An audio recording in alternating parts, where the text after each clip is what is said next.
स्थूल रूप से सभी लोग जो है गुरु के चरणों में बैठते हैं, लेकिन वो स्थूल रूप से जब तक उसने अपना अहंकार छोड़ा नहीं, मन में जो राग है, द्वेष को छोड़ा नहीं, गुरु अपने गोद में उसको बैठाता ही नहीं है, उसको बैठा ही नहीं सकता, क्योंकि वो उसकी पवित्रता नहीं है।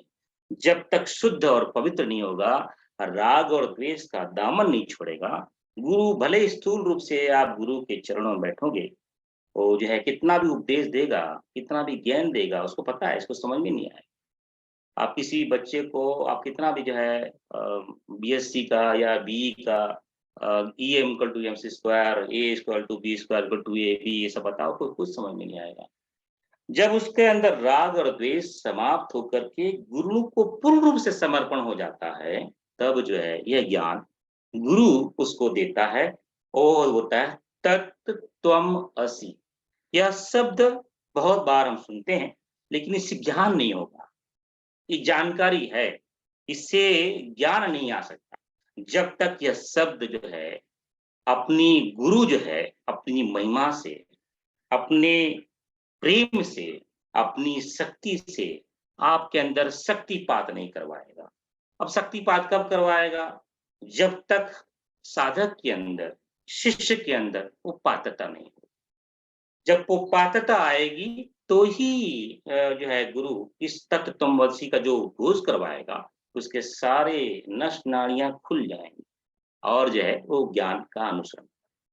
तत्त्वमसि का अर्थ होता है वह तू ही है। यह तू ही है, यह जब ज्ञान गुरु शक्तिपात से, अपनी वाणी से, अपने पराप्रशन की वाणी से जब शिष्य को के अंदर बीजारोपण करता है और फिर शिष्य को कहता है अब तू जा करके इसका जो है अनुसरण कर। अब अनुसरण करने के लिए उसको अयम आत्मा ब्रह्म जो है, जो तीसरा तत्व है, अयम आत्मा ब्रह्म, मैं आत्मा ब्रह्म हूं। ये जब उसका अनुसरण, तत्व जो गुरु ने जो ज्ञान दिया है उसका अनुसरण करता है, और जब अनुसरण के पथ पे चलता है, तब उसे जो है तीसरा तत्व की जानकारी मिलती है, अयम आत्मा ब्रह्म। जब इसके पश्चात अनुसरण के करने के पश्चात जो है, जब उसको अनुभव आने लगता है, जब अनुभव में प्रफुल्लित हो जाता है, तो उसे ज्ञात होता है अहम ब्रह्मास्मि, मैं ही ब्रह्म हूं। तो चार प्रक्रिया महादेव ने भगवान सुखदेव के माध्यम से हम सभी साधकों को दी। इसी को ही तत्व ज्ञान कहते हैं। पहला ज्ञान ये है कि हम जो है जानकारी इकट्ठा करें, वेद पढ़ें, उपनिषद पढ़ें, गीता पढ़ें, रामायण पढ़ें, रामचरितमानस पढ़ें, दर्शन पढ़ें। इससे यह ज्ञात होता है कि चराचर जगत प्रज्ञान ब्रह्म है। यह पहली प्रक्रिया होगी। ये प्रक्रिया होने के पश्चात में अनुष्ठान के माध्यम से अपने अंदर जो अलग अलग कठिन तपस्याओं के माध्यम से अपने अंदर जो राग और द्वेष के बैठा हुआ है, जो दोष हैं, उसको निर्मल बनाए, उसको शुद्ध बनाए, और अपने अंदर जब पवित्रता लेके आएंगे, तो उसके पश्चात जो है गुरु जो है अपनी इच्छा से, अपनी शक्ति से जो है शक्तिपात करवाता है और ज्ञान करवाता है, तत्त्वम असि, तत्त्वमसि। यह ज्ञान प्राप्त करने के पश्चात जो है, जब शिष्य अब निर्मल हो चुका है, शुद्ध हो चुका है, पवित्र हो चुका है, अब उसका इसको अनुसरण करना है, और जब अनुसरण करता है तो उसे यह ज्ञात होता है कि अयम आत्मा ब्रह्म। तीसरी प्रक्रिया है। और जब अनुसरण करने के पश्चात जो है अनुभव हो जाता है, तब उसे ज्ञात होता है कि अहम ब्रह्मास्मि। चार ही सूत्र है, तत्व ज्ञान के चार ही सूत्र है। तो इसी यही प्रश्न जो है श्वेत केतु के मन में आया। श्वेत केतु जो है ब्रह्मर्षि अरुण जो अरुण है, अरुण देवता हैं। अरुण देवता के पुत्र हैं आरुणी। आरुणी को ही बहुत जगह जो है उद्दालक के नाम से जाना जाता है, ब्रह्मर्षि उद्दालक। उनके पुत्र हुए श्वेत केतु। जो है पिता ने देखा और शुद्ध स्वयं ब्रह्म ज्ञानी थे और स्वयं ही शालाएं चलाते थे, गुरुकुल चलाते थे। बहुत सारे शिष्य उनके गुरुकुल में आकर के 5 वर्ष की अवस्था में उनके यहाँ पे आते थे, ज्ञान ग्रहण करते थे और जो है ब्रह्म ज्ञानी बन के जाते थे। लेकिन पिता तो पिता होता है, पिता प्रत्येक पुत्र के को जानता है, पहचानता है। उन्हें लगा कि मेरा जो पुत्र है वो थोड़ा-सा उद्दंड करता है, उसके अंदर वो चेतना नहीं है ब्रह्म ज्ञान की। इसलिए उन्होंने दूसरे गुरुकुल में उद्दालक को भेजा और बोला कि वहाँ से तू जो है ब्रह्म ज्ञान को प्राप्त करके आओ। जो है उद्दालक पुत्र जो है दूसरे गुरुकुल में जाते हैं। 12 वर्ष की तक जो है ज्ञान ग्रहण करते हैं। ज्ञान ग्रहण करने के पश्चात वापस आते हैं घर। घर आने उस समय जो है ब्रह्मर्षि उद्दालक वहाँ रहते नहीं हैं, घर से कहीं बाहर गए होते हैं और जैसे पुत्र आता है और चौपाल लगाता है कि मैंने ये ज्ञान ग्रहण किया है, सारी भीड़ जमा हो जाती है और एक मंच बैठ करके व्यासपीठ पे बैठ करके अपने ज्ञान को जो है बताना शुरू करता है, ये है मतलब ऐसा। हाँ, और उसी समय जो है उद्दालक ऋषि का प्रवेश होता है और श्वेत केतु जो है मन में इतना गर्व हो जाता है कि मैं भी ब्रह्म हूँ और जो है अभी ये तो पिता को उसको तो सम्मान रिस्पेक्ट खत्म हो जाता है। तो पिता समझ जाते हैं कि इसने अभी भी ज्ञान ग्रहण नहीं किया है। तो बोले ठीक है, लेकिन पिता पिता होता है, पुत्र को किस तरह से कसना है, किस तरह से ज्ञान देना है, यह एक निशानी ये है। शिष्य और पुत्र कितना भी बड़ा हो जाए, वो हमेशा पुत्र ही रहेंगे और शिष्य ही रहेंगे। वो कभी भी गुरु से, कभी भी पिता से बड़ा नहीं हो सकता। क्योंकि अगर एक भाव आ जाए, तो समझ लेना कि वो जो है, वो शिष्य नहीं बना है, वो पुत्र नहीं बना है। पिता कैसा भी हो, पुत्र जो है उससे कभी भी बड़ा नहीं बन सकता। शिष्य कैसा भी हो, बहुत बड़ा ज्ञानी हो, बहुत बड़ा ब्रह्म ज्ञानी हो, इसलिए वो कभी भी गुरु से बड़ा कभी भी नहीं हो सकता। क्योंकि गुरु का अनुग्रह ही है, गुरु का शक्तिपात ही है, जिसके कारण वो शिष्य है, अदरवाइज़ शिष्य नहीं है वो। तो ये पिता ने देखा, ये इसके अंदर अभी तक ब्रह्म ज्ञान नहीं हुआ है। बाद में संध्या होती है, पुत्र जब आता है, पिता से पूछते हैं, "अच्छा, ये बताओ, ऐसा क्या उद्घोष है, ऐसा क्या आदेश है, ऐसा क्या वेद की घोषणा है, जिसके जानने के बाद में जो सुना नहीं गया है, वो भी सुनाई देने लगता है। जो जिसका ज्ञान नहीं है, जिसका जो अज्ञात है, वो भी ज्ञात हो जाता है। जिसका कभी चिंतन नहीं किया गया है, वो भी चिंतन में आ जाता है।" 3 प्रश्न करते हैं। ऐसा क्या उद्घोष है, वो बताओ, जिसके जानने के बाद में जो कभी नहीं सुना गया है, वो सुनाई देने लगता है। जो अज्ञात है, वो ज्ञात हो जाता है। जिसका कभी चिंतन नहीं किया गया है, वो चिंतन में आ जाता है। अब जो है श्वेत केतु को सीधा जो है ऊपर से नीचे आ जाते हैं। कहते हैं ये तो ज्ञान मुझे नहीं है, इसको और विस्तार से बताएँ। तो बोलते हैं अ, उद्दालक ऋषि कहते हैं कि जैसे श्रवण को जो है सोना है, सोना को जान लेने से सभी आभूषणों की जानकारी हो जाती है। आभूषण के नाम तो सिर्फ वाणी का विकार है। अब इसको बोल दोगे ये कानों की क्या बोलते हैं इसको, कान में लगाते हैं या बिंदी लगाते हैं, अलग-अलग नाम है, अलंकार उसके नाम है। उसके नाम से मतलब वाणी का विकार है, लेकिन अगर हम सोने को जान लेंगे, तो सभी अलंकार की जानकारी हो जाती है। फिर दूसरा उदाहरण देते हैं, जैसे मिट्टी को जान लेने से सभी घड़े की जानकारी हो जाती है। जैसे कि घड़े से अलग-अलग तरह का बनते हैं, प्याला बनता है, सुराही बनती है, अलग-अलग चीज़ बनती है। लेकिन मिट्टी का ज्ञान होने से सभी पात्र की ज्ञान हो जाता है। और सागर जो है नदियाँ हैं, नदियाँ जब समुद्र में चली जाती हैं, तो जो है उसके जो है, और दूसरा एक तीसरा उदाहरण देते हैं, जैसे लोहे का ज्ञान होने से जो है सभी, जैसे उस समय जो है नाखून काटने के लिए नखनी बनती थी, वो जो है वो उसको उसका उसका श्लोक श्लोक बोलते हैं।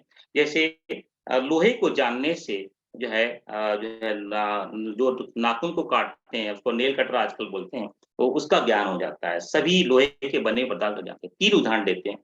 तो श्वेत केतु कहता है, हे तात, वो तात पे आ जाता है, हे तात, मुझे इसका ज्ञान नहीं है और मेरे गुरु ने भी इसका ज्ञान नहीं दिया है।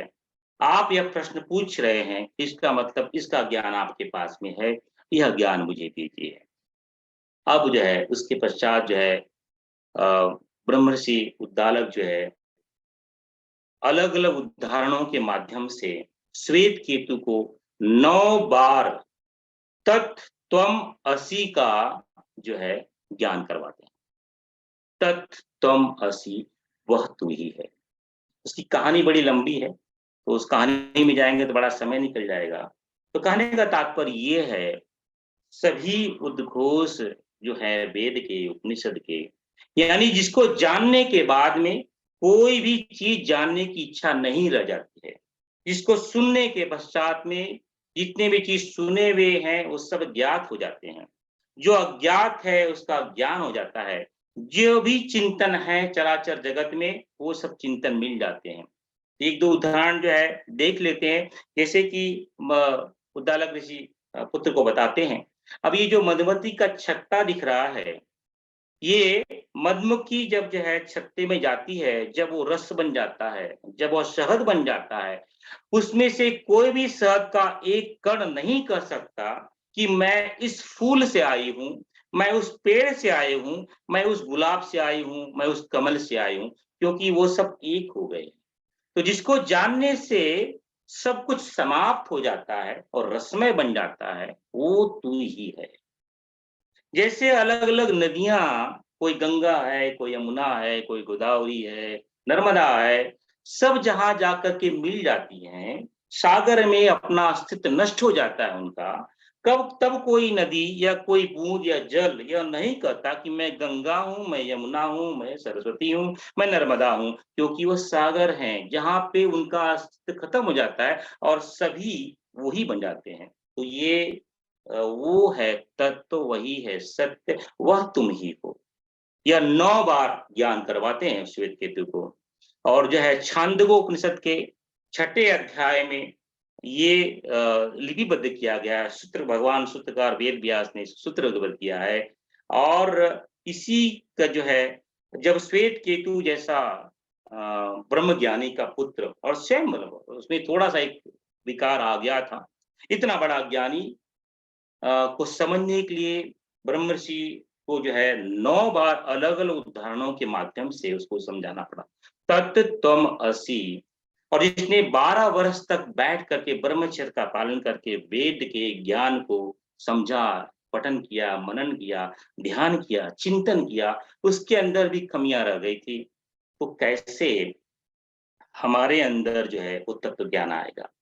तो लेकिन प्रयास तो करना है। तो ये है तत्व ज्ञान, जिसको जानने से सभी कुछ जाना जा सकता है, जिसको समझने से सब कुछ समझा जा सकता है, जिसका ज्ञान आने से कोई सभी अज्ञान जो नष्ट हो जाते हैं, उसे कहते हैं तत्व ज्ञान। भगवान को भक्ति से समझने से, जैसे कोई भगवान ने तो उद्घोष किया है, जो मुझे जैसा चाहेगा, मैं उसी रूप में उसको जो है मिलूँगा।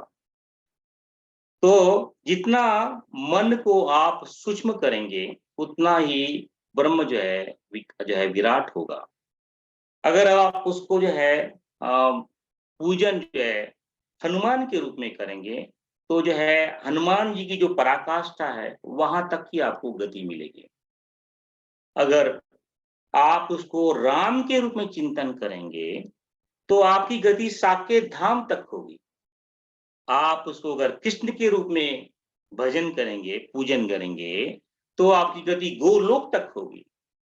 आप उसको अगर शिव के रूप में पूजन करेंगे, आपकी गति शिवलोक तक होगी। आप उसको अगर ब्रह्मा के रूप में पूजन करेंगे, तो आपकी गति ब्रह्म लोक तक होगी। लेकिन अगर आप उसको तत्व रूप से पूजन करेंगे, राम को, कृष्ण को, राधा को, परम पूज्य गुरुदेव को, शिव को, आर्य शक्ति को अगर तत्व रूप से पूजित करेंगे, तो आप स्वयं जो है आर्य शक्ति, आप स्वयं जो है ब्रह्म बन जाएँगे। ये है फ़र्क। जितनी बाउंड्री हम बनाएँगे, उतनी बाउंड्री तक सीमा रहेगी। यानी जहाँ तक बाउंड्री खींचा रेखा खींची गई है, उस रेखा तक ही आप जा पाएँगे। लेकिन वो अनुष्ठान भी इतना सरल नहीं होता है, उसमें समर्पण करना पड़ता है। राम के साथ में राम का पूजन करना इतना आसान नहीं है। शिव का पूजन करना इतना आसान नहीं है कि हाँ, चलो शिवरात्रि आ गई, 1 दिन का व्रत कर लिए, वो जल डाल लिए और जो है वो उससे कुछ नहीं होगा। वो तो एक जो है चींटी में घुंघरू लगाते हैं ना, उस वाला काम है। वो शिव को पाना इतना आसान नहीं है, शिव लोक को पाना इतना आसान नहीं है, राम लोक को पाना इतना आसान नहीं है, कृष्ण लोक को पाना इतना आसान नहीं है, आर्य शक्ति को पाना इतना आसान नहीं है, राम कृष्ण परमहंस को पाना इतना आसान नहीं है। अब उसके परे जो तत्व है उसको पाना कितना कठिन होगा। तो ये हमें समझना होगा कि राम को राम से ना समझ करके तत्व रूप से जानेंगे, तो परब्रह्म परमात्मा जो राम का स्वरूप है वो ज्ञात होगा। कृष्ण को कृष्ण रूप से न जान के तत्व रूप से जानेंगे, तो जो है हम जो है कृष्ण को परब्रह्म परमेश्वर के रूप में पा सकते हैं।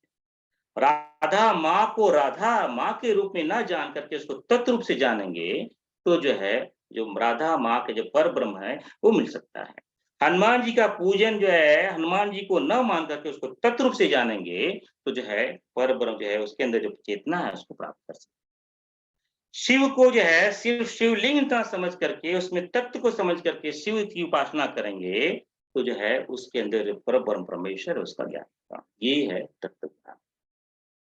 अब दूसरा ये इसकी परिभाषा बहुत लंबी है, हम चाहें तो बहुत कुछ बोल सकते हैं, लेकिन इस बोलने का कोई अर्थ नहीं होगा जब तक हम खुद आत्मसात नहीं करें।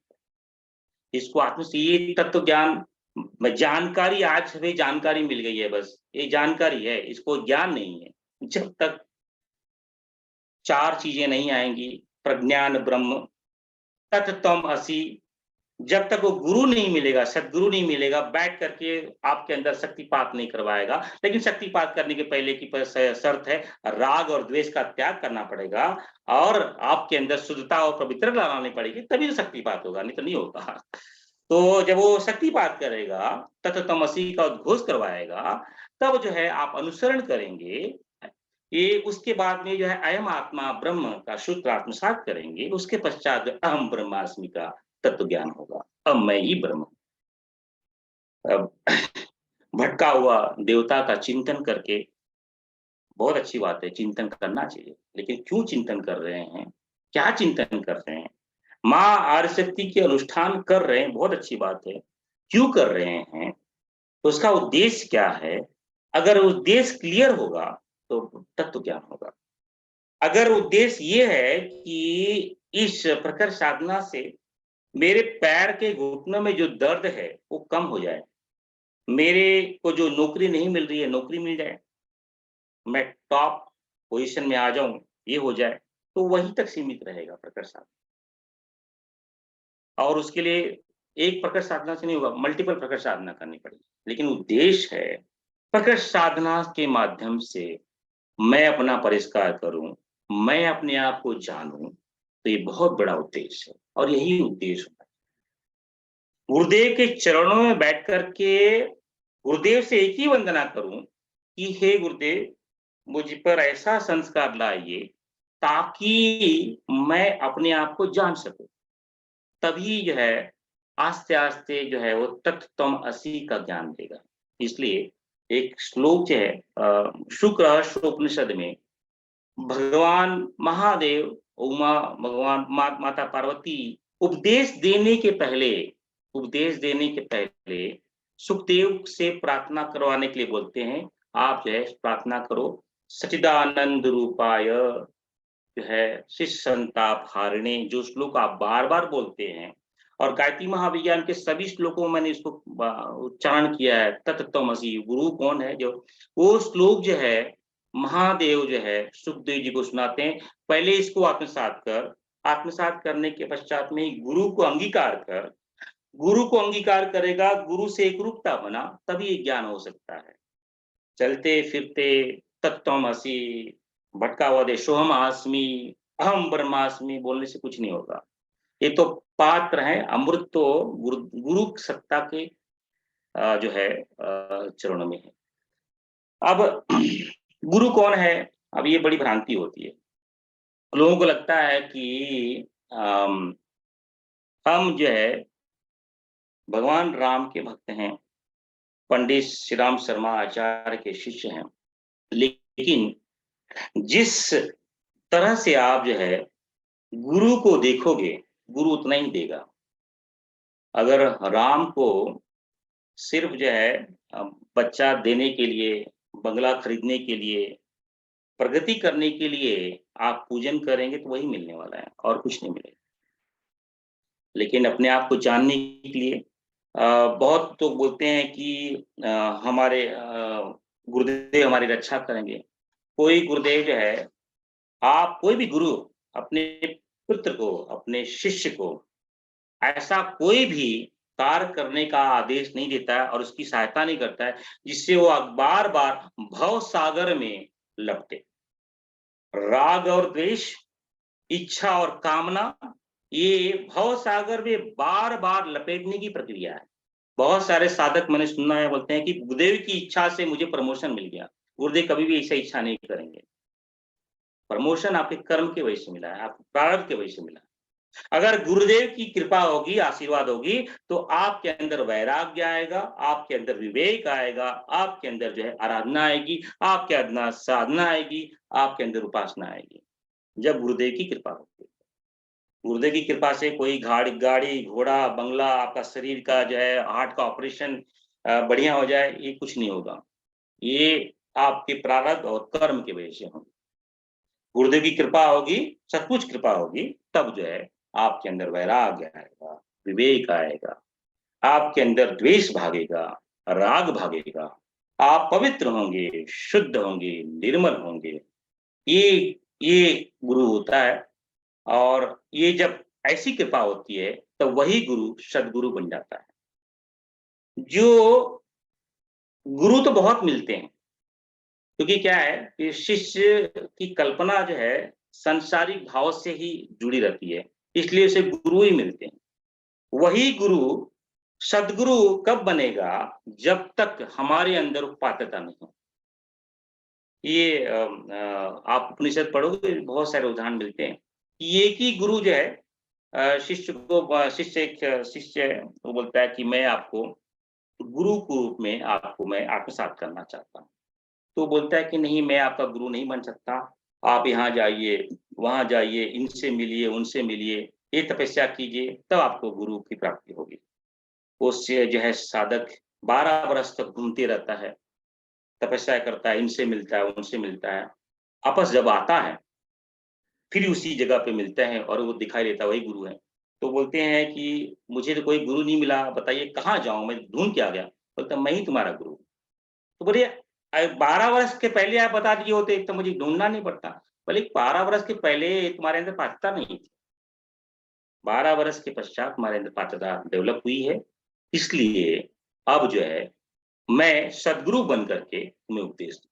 मतलब व्यक्ति वही, नाम वही, स्वरूप वही, लेकिन जो है वो गुरु के रूप से सद्गुरु कब बनेगा? जब जो है शिष्य के अंदर पात्रता आएगी। सद्गुरु अरबों-खरबों में किसी एक को मिलते हैं, बहुत विरले को मिलते हैं। सबको गुरु तो मिल जाते हैं, लेकिन सद्गुरु, उसी गुरु को सद्गुरु के रूप में आत्मसात करना पाना और वही गुरु सद्गुरु के रूप में परिवर्तित हो जाना, बड़ा कठिन है, बिरला है, मतलब दुर्लभ है। मतलब ये वो मुश्किल है। मतलब कि भगवान बुद्ध आए, सिर्फ 500 लोग जो है निर्वाण को प्राप्त कर पाए। सिर्फ 500 लोग। मतलब 500 लोगों ने उस बुद्ध को सद्गुरु के रूप में जाना, तब उन्होंने जो है उसको आत्मसात करा। भगवान शंकराचार्य आए, गिनती के लोग ही जो है उस ब्रह्म ज्ञान को प्राप्त कर पाए। रामकृष्ण परमहंस जी आए, सिर्फ जो है 54 लोग गिन के ही ब्रह्म ज्ञान को प्राप्त कर, 54 लोग। मतलब कितना कठिन है, आई मीन इतना आसान नहीं है कि गुरु का सदगुरु रूप में परिवर्तन हो जाना। इस तो अभी पहला प्रश्न हुआ, दूसरा प्रश्न है कि भाई स्फुरना क्यों ही ब्रह्म में? अब तो ये ऋषि ही जाने, मेरी इतनी क्षमता नहीं है, मेरा इतना अधिकार नहीं है कि मैं ये बता पाऊँ कि ब्रह्म में स्फुरना क्यों हुई? क्योंकि मैं तो स्थूल शरीर से राजेश हूँ और वो तो ब्रह्म है। अब वो क्या बताएँ? मैं क्या बताऊँगा? कोई ब्रह्म ज्ञानी ही बता सकता है कि वो ब्रह्म में स्फुरना क्यों हुई, या फिर जब आप ब्रह्म ज्ञानी बन जाएँगे तब इसका आप जो है अपने आप उत्तर मिल जाएगा। तो मेरे पास में आज के समय, और अगर मैं बता भी दूँ तो आपको समझ में नहीं आएगा। उसका तो मतलब कि अर्थ नहीं है इस प्रश्न का करने का। हम अपनी आप पतता बढ़ाएँ। अभी बोले कि कोई बोलते हैं कि भई सूक्ष्म शरीर में ऐसी झंकार होती है, अगर मैं आपको बताऊँगा तो कैसे समझ में आएगा? जब तक आप खुद अनुभव नहीं करेंगे, जब तक जो है मिठाई मैं खुद नहीं खाऊँगा, तो मिठाई का कितनी भी विवेचना कर लो, सब व्यर्थ है, वेस्ट है। सिर्फ हाँ, हमारा जानकारी मिल जाएगी। लेकिन जब आप मिठाई खाएँगे तब मज़ा आएगा, अरे मालूम पड़ेगा, अरे ओह! मिठाई को इसको मिठाई कहते हैं। तो इसलिए ये प्रश्न ही अकारण है। इस प्रश्न का कोई अर्थ नहीं है मेरे हिसाब से, ब्रह्म में स्फुरना क्यों हुई है? अब इस प्रश्न को जानने की जिज्ञासा बड़ी उत्कृष्ट है, अच्छी बात है। उसके लिए आप जो है वेद का ज्ञान करें, भगवद गीता का ज्ञान करें, गायत्री महाविज्ञान का ज्ञान ग्रहण करें, रामायण का ज्ञान ग्रहण करें, दर्शन का ज्ञान ग्रहण करें। जब ये ज्ञान प्रफुल्लित होगा तो सद्गुरु कोई आपके जीवन में आएगा, आपके अंदर शक्तिपात करवाएगा, तत्तम असि का ज्ञान करवाएगा, और उसके पश्चात आप अनुसरण करेंगे तो अयम आत्मा ब्रह्म का बोध होगा। अयम आत्मा का बोध होने के बाद में अयम ब्रह्म अहम ब्रह्मास्मि की अनुभूति होगी। तब आपको समझ में आ जाएगा कि ब्रह्म में स्फुरना क्यों हुई। अब ये प्रक्रिया से आप जो है समझ सकते। तो इसी 2 प्रश्नों को यहाँ पे रोक करके अब मैं अ, किसी साधक का प्रश्न हो, फिर से आध्यात्मिक प्रश्न ही करें। अब ये मत करें कि भई मुझे यहाँ दर्द हो रहा है, वहाँ दर्द हो रहा है, ये हो रहा है, ऐसा प्रश्न मत करें। वो मतलब वेस्ट है, वो सब उसका कोई अर्थ नहीं है, और उसकी पूरी जानकारी मैंने ग्रुप में भेजी है। आपकी आध्यात्मिक जिज्ञासा है, गायत्री महाविज्ञान की जिज्ञासा है, आप सभी ने 10 एपिसोड देखे होंगे, उसके अंदर कोई प्रश्न हो, तो वही प्रश्न करें। बाकी के प्रश्न का मैं उत्तर नहीं दे पाऊँगा और देना भी नहीं चाहूँगा। तो जो है वन बाय वन अगर फिर से आप सभी से क्षमा प्रार्थना। और जो है मैं बहुत सारे साधकों के फ़ोन आते हैं। आजकल मैं व्हाट्सएप पे ज़्यादा रहता नहीं हूँ, फ़ोन में किसी का उठाता नहीं हूँ। तो बहुत सारे साधकों के प्रश्न मिस हो गए होंगे। 5 अब तो जो है जो भी साधक प्रश्न करना चाहें, वो जो है प्रश्न करें एक-एक करके। विक्रांत। भैया रुक्मणी दीदी है, उनका हाँ, कुछ प्रणाम। जय गुरुदेव। जय गुरुदेव। हाँ जी, मैं ये एक पूछना चाहती हूँ, 5 कोश जागरण और जो अमृत वर्षा ध्यान बताया, उसमें हृदय चक्र मुझे स्थान समझ में नहीं आया। कभी अच्छा, लगता है कि वो आज्ञा चक्र के पास है, कभी लगता है कि वो हृदय स्थान में है। तो आई एम तो आपने हाईली लगता है कंफ्यूज। वीडियो नंबर 10 देखा नहीं है। I had not seen that. Yeah sorry for that. Please see that. So okay, yeah so I mean ठीक है। जब हम कारण शरीर का ध्यान करते हैं, तो कारण शरीर में क्या एक ही शरीर होता है। उस कारण शरीर में जो हमारा हृदय चक्र, जो सहस्त्रार्थ ही हमारा हृदय चक्र है। तो उस समय जो है सहस्त्रार्थ को हृदय चक्र कहा जाता है। जब हम जो है 3 शरीर का ध्यान करते हैं, तो अनाहत चक्र ही जो है हमारा हृदय चक्र है। जब 3 शरीर जो है 3 शरीर का ध्यान करते हैं। तो ये अलग-अलग ध्यानों में जो है गुरुदेव ने अध्यात्म जगत में अभी, अब मैं आपको बोलूँ मेरुदंड क्या है? आप स्थूल भाषा में बोलोगे भई मेरुदंड है, शरीर को पकड़ने की प्रक्रिया है। नहीं, अध्यात्म जगत में मेरुदंड को मस्तिष्क कहा जाता है। और सहस्त्रार को हृदय कहा जाता है, क्योंकि यहीं से जो है पूरा अमृत में बढ़ता है। तो ये आप किस शरीर का ध्यान कर रहे हैं, किस भाव से कर रहे हैं, और जो गुरु किस भाव से बता रहा है, किस लय में बता रहा है, किस चीज को बता रहा है।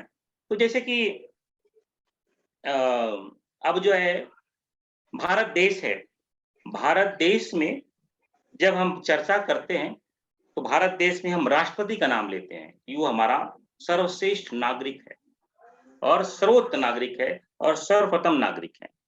लेकिन अगर मैं महाराष्ट्र में हूँ या कर्नाटका में हूँ तो मैं क्या बोलता हूँ, ये राज्यपाल ही सर्वश्रेष्ठ और सर्वप्रथम नागरिक है। वहां तो राष्ट्रपति बोल दिया, यहाँ पे राज्यपाल बोल दिया। तो किस प्रक्रिया में, किस ढंग से गुरु क्या आदेश देता है, वो जो है उस तरह से हृदय चक्र बदल जाते हैं। स्थूल शरीर में हृदय चक्र यहाँ है। अगर रामकृष्ण, जो आप महर्षि रमन को सुनेंगे, महर्षि रमन बोलते हैं हृदय चक्र यहाँ पे है। अब जो है सुनो, शिवम महाकाल का अवतार महर्षि रमन, अब वो कह रहे हैं हृदय चक्र यहाँ पे है। अब क्या क्या बोले उनको, क्या क्वेश्चन करें उनके साथ में। तो जो है ये महर्षियों की, ऋषियों की वाणी है, वो किस परिप्रेक्ष्य में बोल रहे हैं वो जानना अति आवश्यक है। लेकिन कारण शरीर का ध्यान कर रहे हैं तो जो है हृदय सहस्त्रार्थ है। हम 3 शरीर का ध्यान कर रहे हैं, अनाहत चक्र आपका हृदय चक्र है। जी प्रणाम। भैया अमिता दीदी है, उनको unmute- जी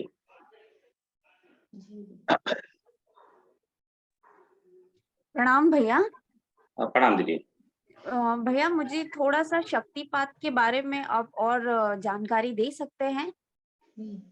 ये शब्द मैंने यूज करके गलत किया, मुझे शक्तिपात जो है नहीं, मैं उसको अन्यथा नहीं ले रही हूँ भैया, मतलब मैं गुरुदेव और उसके उस मतलब उसी समझ गया मैं। कॉन्टेक्स्ट में समझने का प्रयास कर रही हूँ। हाँ समझ गया मैं।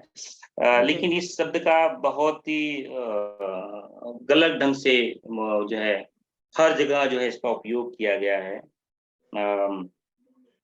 दो मार्ग ऐसे, चलो एक उदाहरण से आप कहानी के माध्यम से समझा देते हैं, राइट। भैया धन्यवाद। आदि गुरु जब महाकाल भगवान शंकराचार्य के रूप में प्रकट हुए, उनका प्रकटीकरण हुआ तो अनेक शिष्य बने। उनमें से 4 शिष्य श्रेष्ठ बने, 4 शिष्य श्रेष्ठ थे। उसमें जो एक पहला शिष्य था, तो जो है उन चारों की बात नहीं करेंगे, इसमें 2 शिष्य का उदाहरण हम देंगे। एक शिष्य था जो है, उसका नाम जो है वो जो है कुछ नहीं, उसको भगवान क्या बोल रहे हैं, क्या समझा रहे हैं, उसको कुछ लेना देना नहीं था। उसको को चिंतन तो सिर्फ और सिर्फ भगवान शंकराचार्य के उठने में, बैठने में, और उनको कब प्यास लग जाए, उनका चिंतन तो ये होता रहे भगवान को कब प्यास लग जाए, मैं तुरंत पानी लेके खड़ा रहूं। वो रात भर सोता नहीं था। भगवान शंकराचार्य अपनी कुटिया में जब चले जाते थे, बाहर बैठ करके वो ध्यान सुनता रहा कि कहीं भगवान उठे तुमको प्याने की प्यास लगेगी तो मैं तुरंत पानी दे दूं। भगवान जाए स्नान करने के लिए तो जो है मैं उनके साथ उनके कपड़े लेके जाऊं। उसका जो चिंतन जो है हमेशा जो है वो गुरु के में अंदर पूरा शरीर से, मन से, वाचा से, वाणी से पूरा जो है गुरुमय हो गया था। अब जो है इतना बड़ा ब्रह्मज्ञानी जो है आदि शंकराचार्य, उसके बहुत सारे अनंत शिष्य थे। अब इस सभी शिष्य हंसते थे, यार ये कैसा मूर्ख है, यह भगवान शंकराचार्य जी के पास में आकर के वेद के ज्ञान को प्राप्त नहीं कर पाया, वेद के ज्ञान को प्राप्त नहीं कर पाया। उसका चिंतन तो सदैव भगवान आदि शंकराचार्य में ही रखा था। उसने वेद को, ब्रह्म ज्ञान को कभी उसने चिंतन नहीं किया, हो भगवान को ही रमण हमेशा जो है रमण करता था। तो एक बार जो है वो जो है शिष्य भगवान के कपड़े धोने के लिए नदी पे गया था और भगवान शंकराचार्य का समय हो गया था बोलने का, वेद का ज्ञान देने का। वो सभा में आए, सभी शिष्य बैठे और भगवान भी बैठे। तो उन्होंने पूरे तरफ नजर घुमाई तो उसमें वो शिष्य दिखाई नहीं दिया। तो उन्होंने जो है प्रवचन नहीं दिया, चुपचाप बैठे रहे।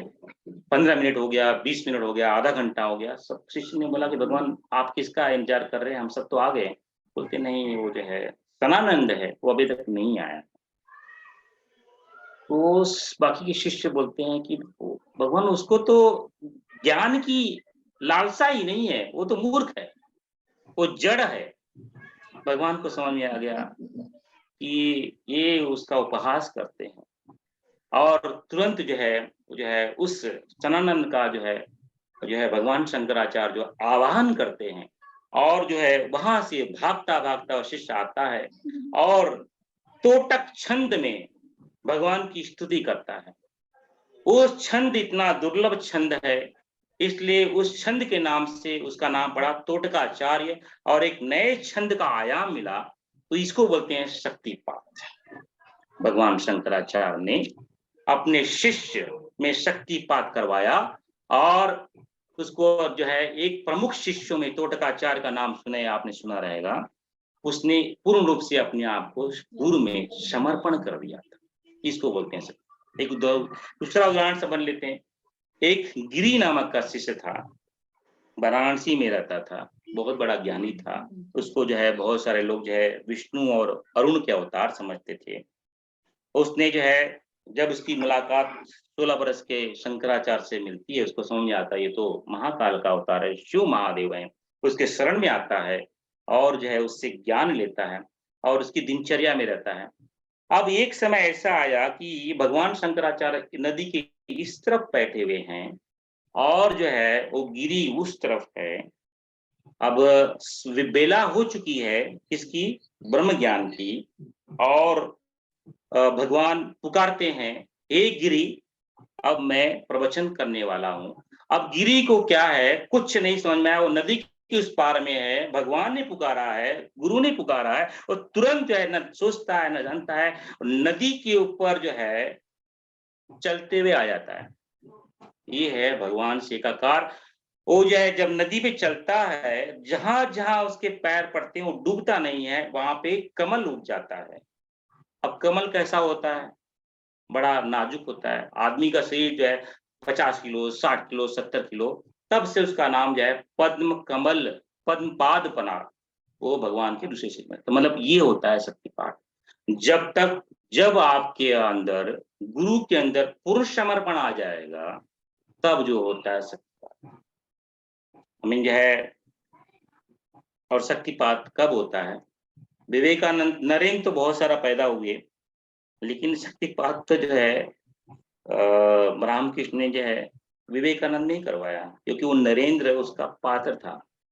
शिष्य बहुत सारे थे, लेकिन गिरी ही पद्मपल जो है आचार्य बना, सनानंद ही जो है तोटकाचार्य बना। मतलब कि वो पवित्रता, शुद्धता, समर्पण होना चाहिए, तब जो है शक्तिपात हो।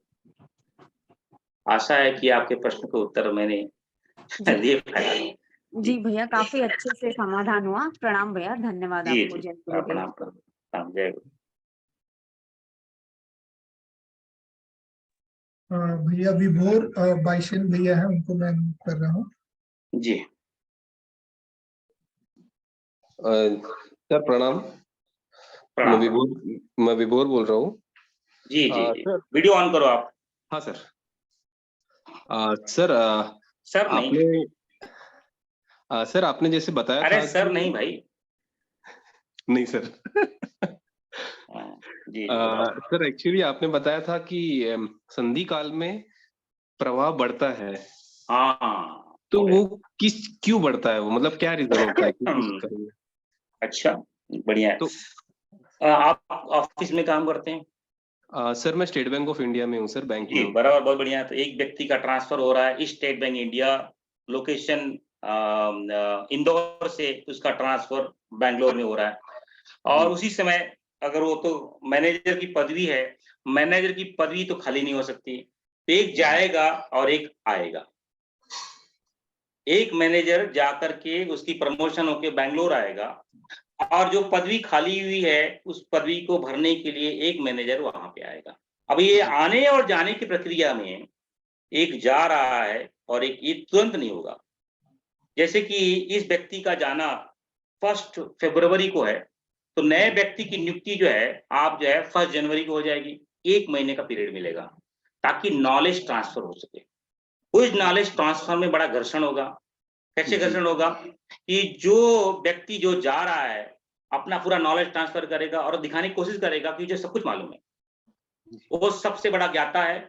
ये बैंक जो है state bank of India Indore, उसकी वजह से ही चल रहा था। वो था इसलिए state of bank of India, it is because of that. अभी जो बंदा नया आया है वो भी इसका अहंकार है, वो भी बोलेगा कि यस, वो भी दिखाने की चेष्टा करेगा कि मैं इतना नॉलेजेबल हूं, इंदौर क्या मैं पूरे जो है वर्ल्ड के सभी स्टेट बैंक इंडिया को जो है संभाल सकता हूं।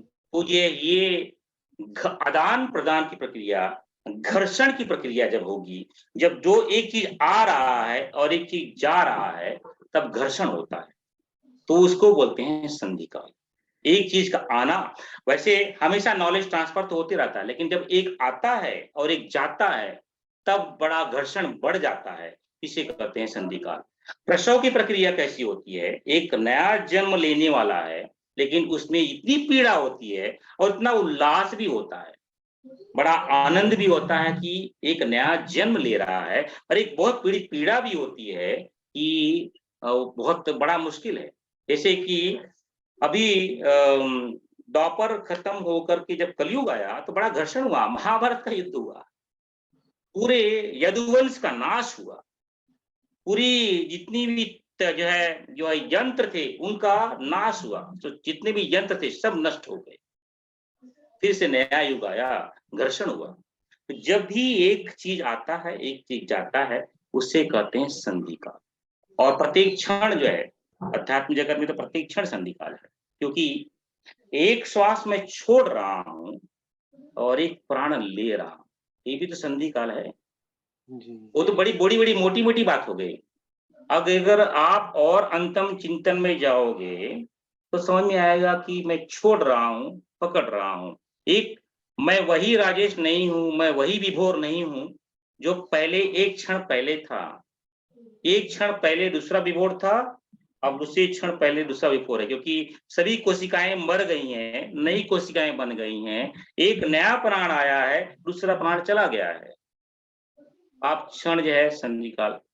तो विक्रांत ये जो है वैष्णव के छोटे भाई हैं। अच्छा अच्छा।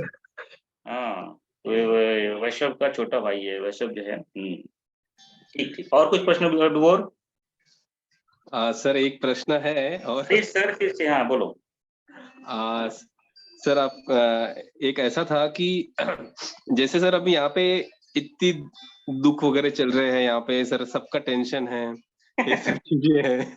हाँ, सब चल रहा है सर, बिल्कुल सब टेंशन में है, ये सब चीजें है। तो सर अगर ये होता ही नहीं, कोई रहते ही नहीं यहाँ पे, तो कोई दिक्कत ही नहीं होती सर। हाँ तो ठीक है, उसके लिए आप ज्ञान को ग्रहण करो, ये मैंने बताया उसके पहले। जाको ब्रह्म को पूछो भाई ये सब क्यों बनाया तूने, वो जो है बोला ज्ञान अर्जन करो, उसकी प्रक्रिया है, ज्ञान अर्जन करो, तत्वमसी का ज्ञान लो, अयम आत्मा का ज्ञान लो, क्योंकि हमारी क्षमता है इसको प्रश्न कर सके, क्योंकि वो तो उत्पत्ति करने वाला है, तो उसको प्रश्न नहीं कर सकते, उसके समकक्ष बैठ करके प्रश्न कर सकते हैं। तो आप पूरा ज्ञान लेके उसको जाके पूछो ये क्यों बनाया तुमने, ये सब क्या झंझट क्यों पाल दिया, इतना जन्म देने करने की क्या जरूरत थी तुमको। तो ये उसको पूछने के लिए, प्रश्न पूछने के लिए उसके लिए पात्र बनना पड़ेगा। प्रधानमंत्री को मिलने के लिए अपनी पात्रता डेवलप करनी पड़ेगी, तब जो है प्रधानमंत्री को मिल सकते हैं। और वो तो जो है वो तो ब्रह्म है, तो उसको मिलने के लिए कितनी पात्रता डेवलप करनी पड़ेगी। तो ये आप डेवलप करो और बाद में डेवलप करके उसको पूछ करके हम सबको बताओ, हमको भी बताओ भाई ये सब ये है, ये आई मीन जो है ये सब दुख क्यों है, उसने क्यों बनाया, उसके अंदर पूर्णा क्यों आई, आई मीन है कि नहीं। इतना झंझट क्यों डालना की जरूरत, इतना जो है बच्चे हैं, बीवी है, पैदा हो, फिर जो है इनका पढ़ाई करो, लिखाई करो, रैंक लेके आओ, कॉलेज में टॉप करो, स्कूल में टॉप करो, इतना फिर इंजीनियरिंग करो, मेडिकल करो, बाप रे, शादी करो, आई मीन क्या, आई मीन बच्चे हो, मतलब कितना तकलीफ है, ये सब क्या है। Ask question. So develop yourself. Go there. Ask him. Come back and give the knowledge to us. ये आपके लिए होमवर्क उसके लिए इसका आंसर देना मुश्किल है। नहीं ठीक। और कुछ? नहीं सर, फिलहाल तो इतना ही। सर नहीं, मैं आपका छोटा और बड़ा भाई हूँ, बस इतने ही आप संबोधन करो। नहीं एक्चुअली सर बाकी कैसा है कि बाकी आपके पहले मैं पूरे वीडियोस देखूंगा, उसके बाद ही, क्योंकि आपकी वीडियोस में बहुत सारे मेरे क्लियर हो जाते हैं, तो पहले मैं वीडियो देखूंगा। अभी थोड़ा दिक्कत हो गई थी मुझे, थोड़ा कंटिन्यूशन में थोड़ा प्रॉब्लम हो गया था, लेकिन मैं वो पूरा देखूंगा, उसके बाद ही फिर मैं करूंगा सर। जरूर जरूर, ठीक ठीक। जब थैंक यू।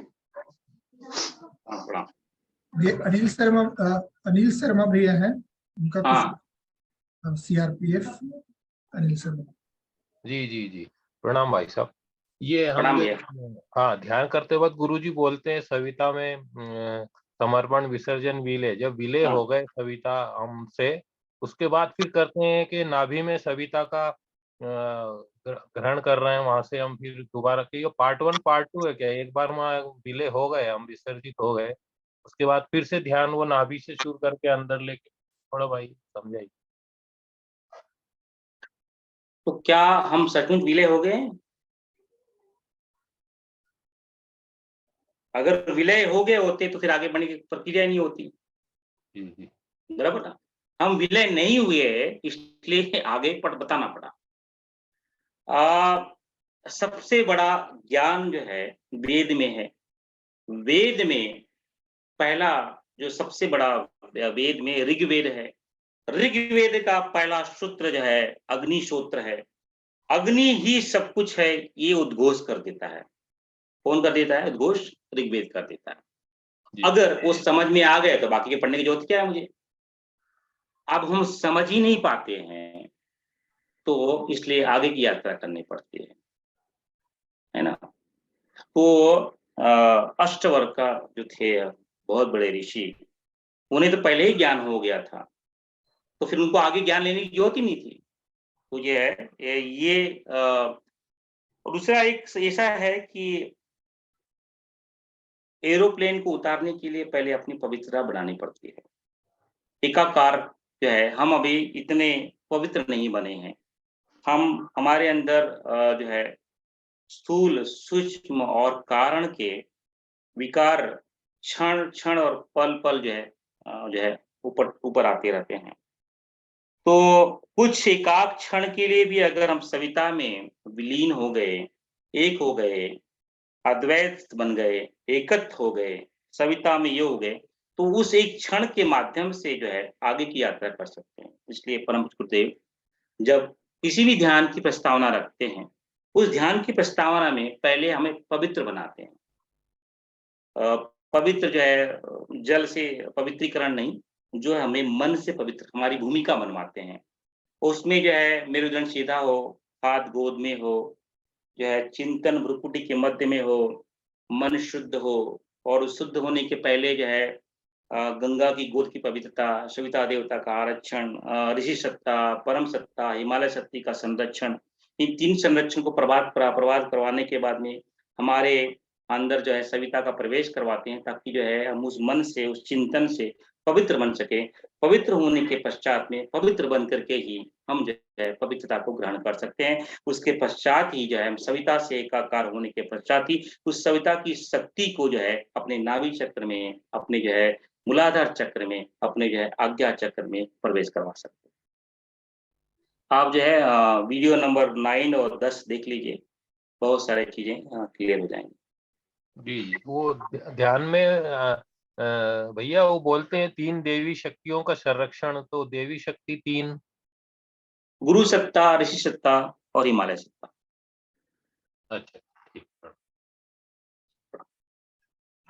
भैया रेणु दीदी हैं, उनका कुछ क्वेश्चन है। जी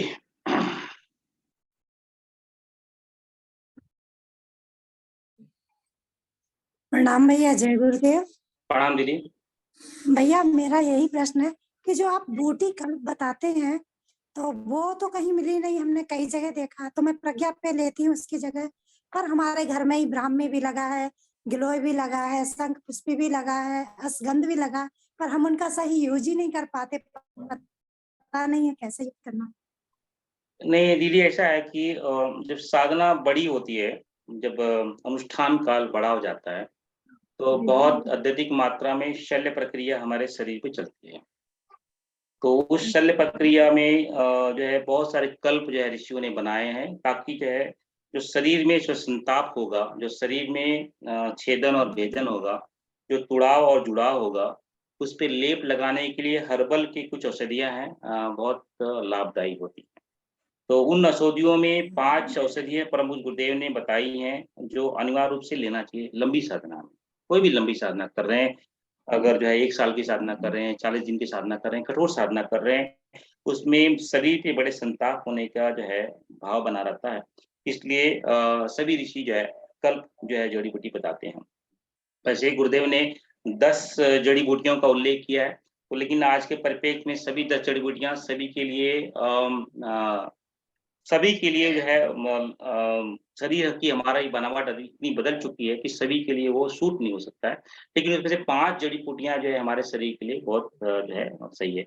अगर नहीं मिलता है तो प्रज्ञा पेय को जो है आप जो है उसमें नींबू डाल करके और जो है या फिर जो है नहीं बिना जो है लेप चटनी जैसा लेप बना करके ले सकते हैं कि प्रज्ञा पेय में भी बहुत सारी सभी जड़ी-बूटियाँ हैं।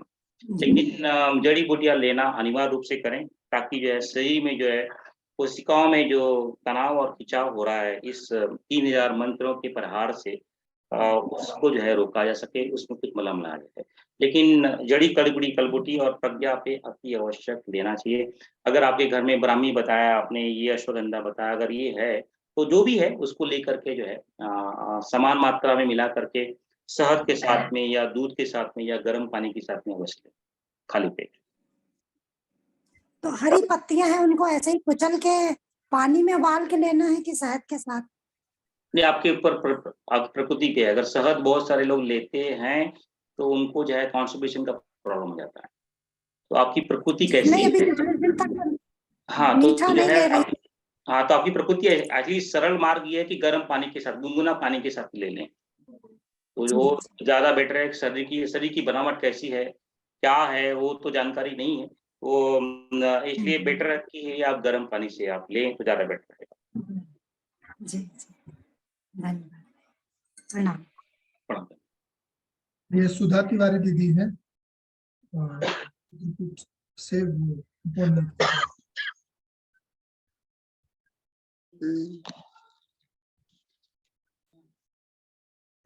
प्रणाम सभी को, नमन, आपको नमन बंदन। भैया प्रश्न ये है कि राग द्वेष, जहां तक राग द्वेष की बात है तो राग द्वेष तो भगवान से भी होता है, ये अपने सत्य साहित्य से भी आदमी बहुत प्रेम करता है, किसी की विचारधारा से भी बहुत प्रेम करता है। तो क्या ये राग द्वेष ये कैसे छूटे, या इसको किस पर्पज से आप यानी लेते हैं, हमें ये जानना है। यही प्रश्न अर्जुन को आया था। अर्जुन इतने सारे युद्ध किए, इतने सारे युद्ध में उसने एक छत्र राज किया, उसको कोई हरा नहीं पाया। विराट देश में सभी लोग जो है खड़े थे, जो है उसने सभी को हराया। लेकिन जब अपनी बेला आई, युद्ध की तैयारी हो गई, युद्ध की घोषणा हो गई, युद्ध का तिथि आ गए, शंख बज चुके थे, सब कुछ हो गया था, तो मन में विचार आया, चलो भाई, केशव को कहता है, हे केशव, आप मुझे युद्ध के मध्य स्थल में ले चले, मैं देखना चाहता हूं कि मैं किससे किससे युद्ध करने वाला हूं। भगवान तो भगवान ही है, भगवान को पता है कि क्या चाहता है। वो मध्य में आता है और फिर जो है उसके अंदर राग जागता है, अरे ये तो मेरे पितामह हैं, ये तो मेरे गुरु हैं, ये तो मेरा पोता है, ये तो मेरे भाई हैं, ये है राग। ये राग ही तो है जो अध्यात्म जगत का सबसे बड़ी रोड़ा है। इसके से छुटकारा पाना बड़ा मुश्किल है। ये राग ही तो है जो तत्व रूप से भगवान को जानने के बीच का सबसे बड़ी बाधा है। मैंने एक डिस्कशन चर्चा का एक एपिसोड बनाया था 3 मिनट का, उसमें मेरा और दीदी का संवाद है, सबसे प्यारा कौन है, सबसे प्यारा कौन है। तो सबसे प्यारा कौन है, सबसे प्यारा तो भाई धन है, दौलत है, यश है, कीर्ति है, पैसा है, रुपया है, बराबर है, ठीक है। लेकिन मनुष्य इस पूरे जन्म की कमाई को, यश को, कीर्ति को, धन को, दौलत को अपने पुत्र में, पुत्रियों में, पति में, पत्नी में, परिवार के आगे न्यौछावर कर देता है। यानी इसका अर्थ ये हो गया कि सबसे प्यारा पुत्र, पुत्रियां और परिवार है। लेकिन जब शरीर में कष्ट होता है तो सबसे बड़ा प्यारा कौन हो जाता है? शरीर। अरे यार मेरा पैर दुख रहा है, तभी कोई पुत्र, पुत्री, परिवार ये सब जो है चिंतन में नहीं आते। तभी परिवार जो चिंतन में आता है, अरे यार मेरा पैर दुख रहा है, मेरा हार्ट का प्रॉब्लम है, मेरा सर का प्रॉब्लम है। तो सबसे प्यारा शरीर है। जब शरीर में भी बोला जाए कि भाई ये हाथ है, आप दो ही है, दो पर्याय हैं, आपके हाथ को काटा जाए या आपकी आंख को निकाला जाए, आप किसको दोगे? आप बोलोगे नहीं यार मुझे हाथ काट दिया तो चलेगा, लेकिन आंखों को कुछ नहीं होना चाहिए।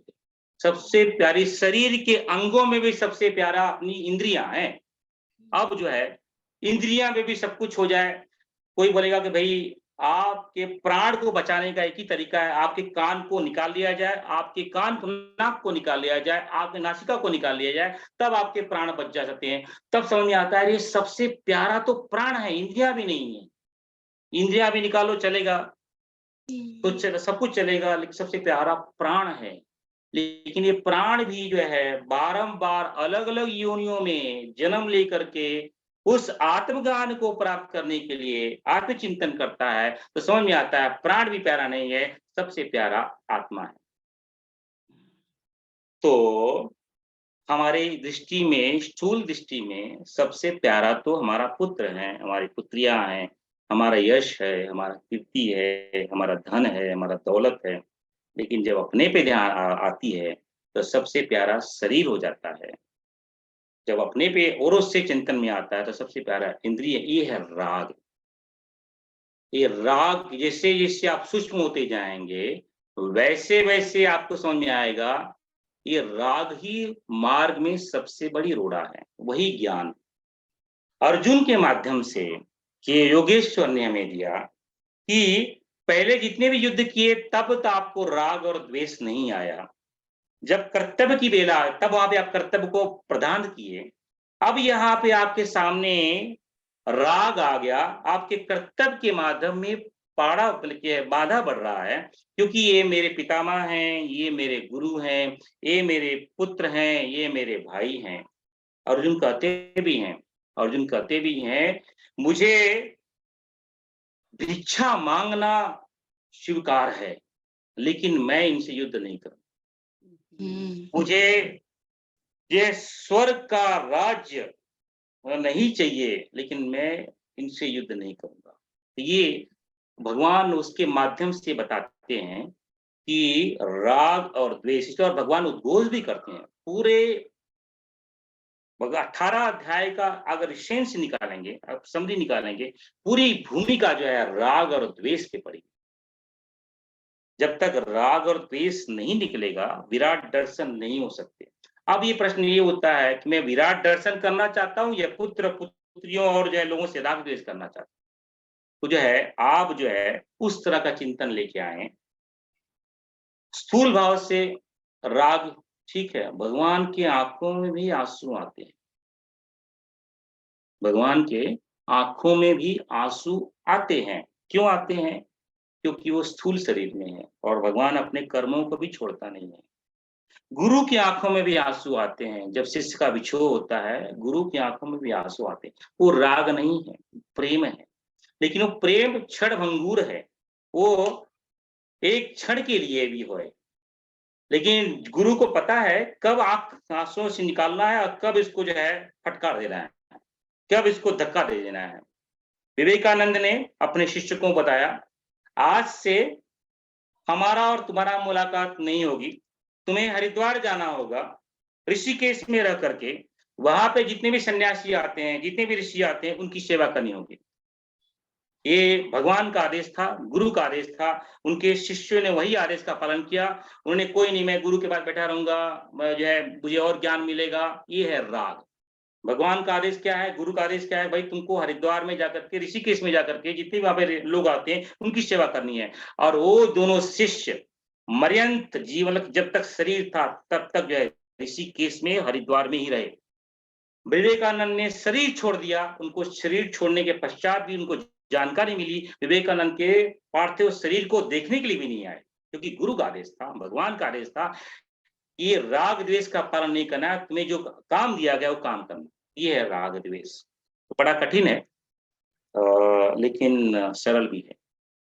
गुरु का आशीष मिल जाता है, भगवान का आशीष मिल जाता है, हम समर्पण हो जाते हैं, तो सब जो है भगवान योगेश्वर ने बड़े प्रेम से जो प्रश्न अर्जुन ने नहीं पूछे थे, वो भी प्रश्नों के उत्तर हम सब के लिए दिए हैं।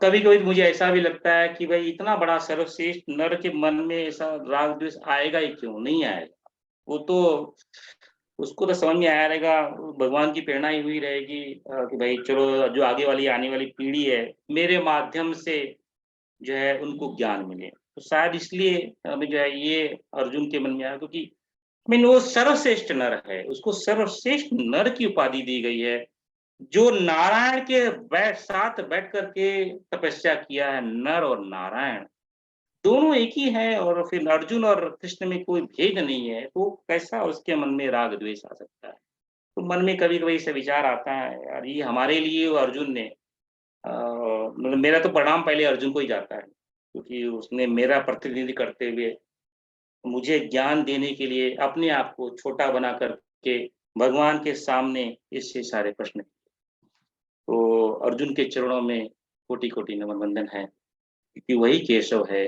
वही योगेश्वर है, वही सर्वश्रेष्ठ नर है, उसके प्रतिनिधित्व के वजह से ही यह अमृत ज्ञान हम सबको प्राप्त हुआ है, तो उसकी वंदना अवश्य करनी चाहिए।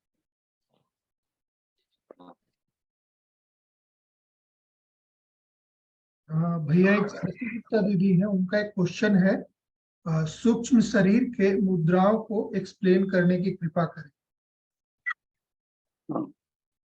अब सूक्ष्म शरीर में तो कोई मुद्राएं होती ही नहीं है। सूक्ष्म शरीर, अब प्रश्न क्या है, क्या मतलब कि सूक्ष्म शरीर तो जो है ये स्थूल शरीर को ग्रहण किया होता है, उसमें जो है पंच प्राण होते हैं, पंच ज्ञानेंद्रियां होती हैं, पंच कर्मेंद्रियां होती हैं, पंच विषय होते हैं जिस तन्मात्रा के नाम जाते हैं, और 5 अंतःकरण के भाग होते हैं। सूक्ष्म शरीर में कोई दूसरा शरीर नहीं है, वो सूक्ष्म शरीर जो है स्थूल शरीर को जो है ग्रहण करता है। तो ये ऐसा भी हो सकता है कि वो जो है स्थूल शरीर के मुद्राओं के बारे में चर्चा कर रही हैं, तो गुरुदेव तो उसको बताते हैं कि भाई आप जो है हाथ गोद में रखें, हाथ गोद में रखें, मेरुदंड सीधा रखें, हाथ गोद में होगा, मेरुदंड सीधा होगा, पैर बंधे भी होंगे, तो एक सर्किट तैयार होगी, और जो है अगर मन बुद्धि चित्त अहंकार अलाइन होंगे तो जो है आपका जो है शरीर जो है सूक्ष्म शरीर जो है स्थूल शरीर से अलाइन होगा, और जो है फिर से अगर आप जो है हम ध्यान करेंगे तो सूक्ष्म शरीर की हलचल को सुन सकते हैं, देख सकते हैं। सुन मतलब कि देख सकते हैं, अंतर आंखें तो बंद रहेंगी तो सुनेंगे कैसे, तो अंदर का अंतर श्रवण है। ये 2 आंख 2 कान नहीं है, एक तीसरा भी आंख है, एक कान है, 2 आंख नहीं है, तीसरी भी आंख है, 2 नासिका नहीं है, एक अंदर से भी प्राण चलता है। तो उससे आप देख सकते हैं, महसूस कर सकते हैं कि जो है सूक्ष्म शरीर में हलचल हो रही है, मूलाधार चक्र में हलचल हो रही है, कुंडलिनी में हलचल हो रही है, जो सूक्ष्म से सूक्ष्मतम नाड़ी है, ब्रह्म नाड़ी है, उसमें से प्राण का प्रवाह हो रहा है। जब प्राण का प्रवाह होगा तो एक जो है कभी कभी वो गुदाहट, वो हलचल, वो कंपन वो सुनाई दे सकता है, जब अलग अलग चक्रों से कभी वो शरीर में जो है अग्नि के रूप में, कभी जल के रूप में, कभी पृथ्वी के ठोस के रूप में, कभी कभी बहुत सारे कंपन में ठंडी के रूप में जो है, कभी कभी तेज के रूप में वो दिखाई देती है।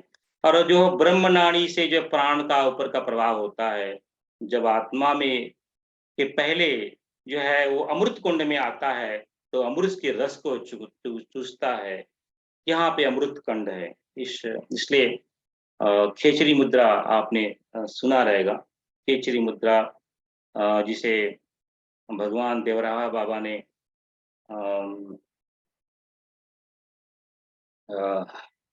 देवराहा बाबा ने जो है सभी को, मतलब खिचड़ी मुद्रा तो बहुत पुरानी है, लेकिन उस हमारे लिए जीवित उदाहरण तो खिचड़ी मुद्रा का देवराहा बाबा का ही है, जिन्होंने खिचड़ी मुद्रा को सिद्ध करके उस अमृत को पान किया और वर्षों तक जीवित रहे और अमृत पान का जो है पान सभी को करवाते रहे। तो ये प्राण का प्रवाह जब ऊपर की तरफ होता है ब्रह्म नाड़ी से, तो सभी चक्रों में भेदन होता है। सभी चक्रों में भेदन होने से उस चक्रों में जो भी तत्व हैं, जो भी कंपन है, वो हमें सुनाई, दिखाई और जो है हो सकती है, उसके व्यवहार में जो है हो सकता है। आप जो है जिस भाई बहन का भी ये प्रश्न है, वो जो है गायत्री महाविज्ञान के 7वें, 8वें और 9वें और 10वें भाग को देख लेंगे तो बहुत सारी जानकारी आपको मिल जाएगी। वैसे सूक्ष्म शरीर में कोई भी मुद्रा नहीं है, लेकिन स्थूल शरीर की मुद्रा के माध्यम से सूक्ष्म शरीर को जो है अलाइन किया जा सकता है। भैया एक और क्वेश्चन है उन्हीं का, मर्चेंडाइज ऑफ सूक्ष्म शरीर का एक्सप्लेन करें। इसका क्या प्रश्न है? मर्चेंडाइज ऑफ सूक्ष्म शरीर।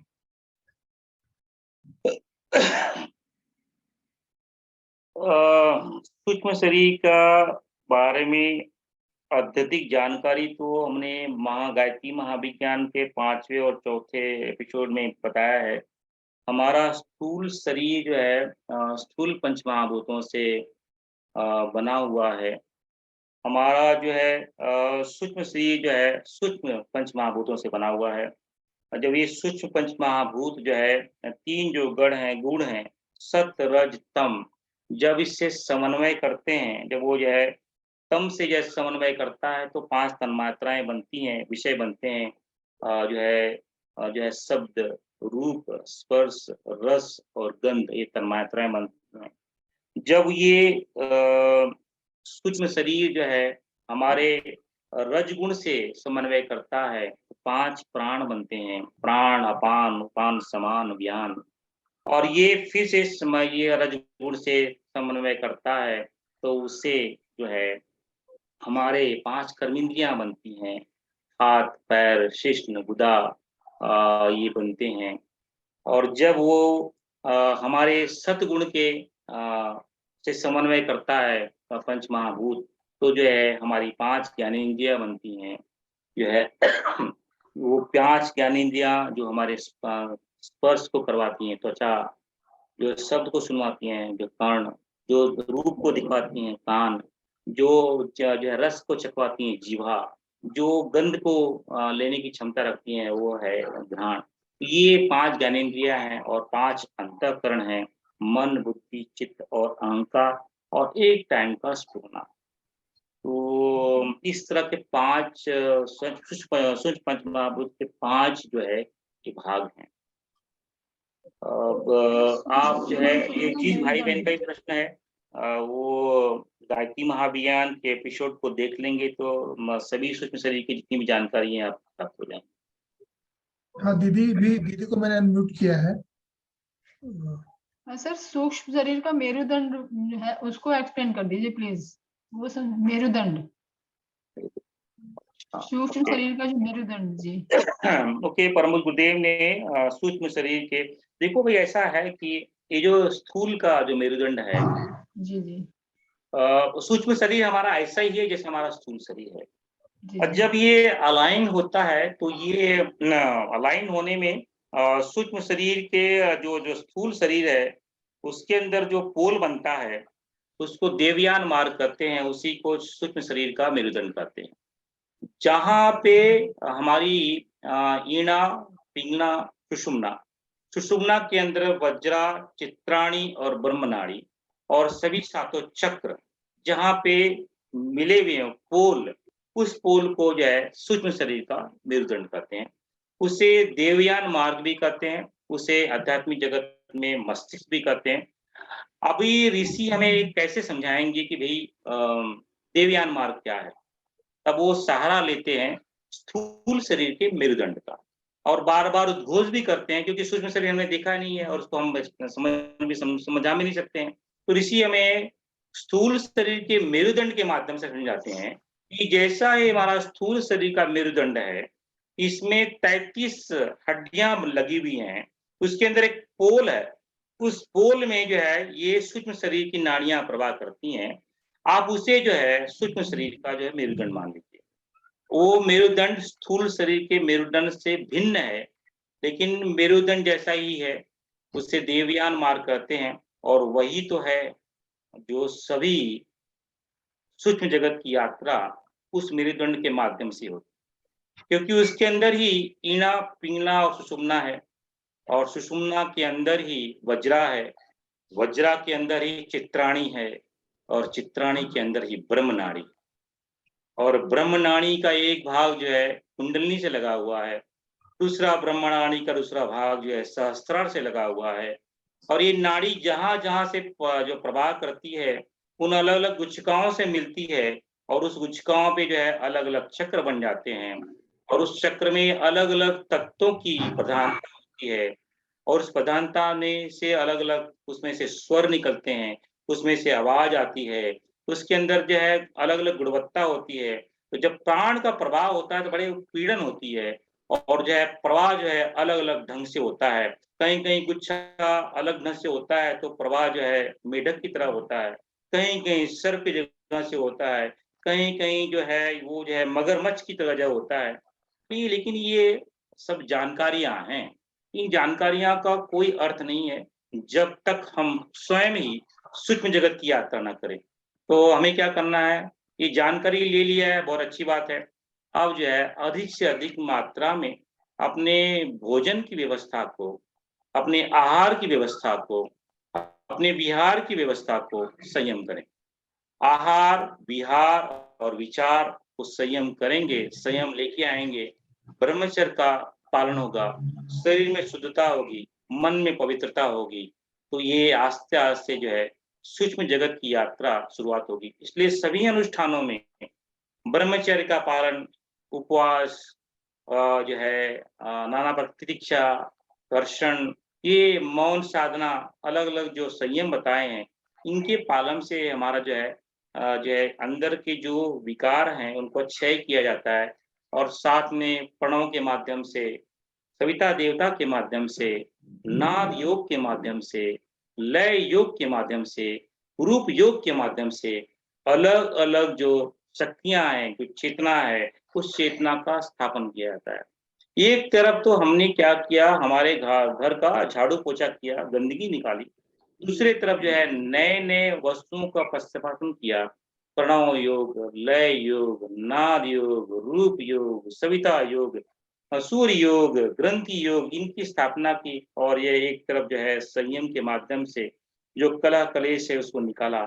जब ये प्रक्रिया शुरू होती है तो जो है सूक्ष्म जगत में कंपन होती है, तब जो है हम उसके झुंझुनाहट को, उसके गुनगुनाहट को, उसके चलन को, प्राण के वेग को सुन सकते हैं। लेकिन आप ये सोचो कि भाई 40 दिन की प्रकट साधना में ये हो जाए तो कहना मुश्किल है, क्योंकि ये जन्म जन्मांतर की यात्रा है, जन्म जन्मांतर के वर्षों की यात्रा है।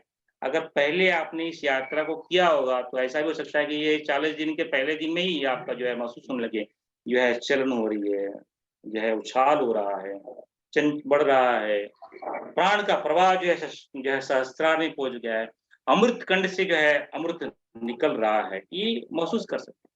लेकिन जो अभी नए नए साधक हैं, पहले नहीं किया है, पहले मतलब कि इस जन्म में नहीं, पहले भी नहीं किया है, पिछले जन्म में भी नहीं किया है, नई नई प्रक्रिया शुरू की है, तो समय लगेगा। तो ये तो लेकिन क्या है, आप ऐसा मत पूछो कि भाई जो है गुलाब जामुन का स्वाद कैसे होता है। गुलाब जामुन के बारे में बता सकता हूँ, गोल गोल होता है, कभी छोटा होता है, कभी बड़ा होता है, उसमें चाशनी होती है।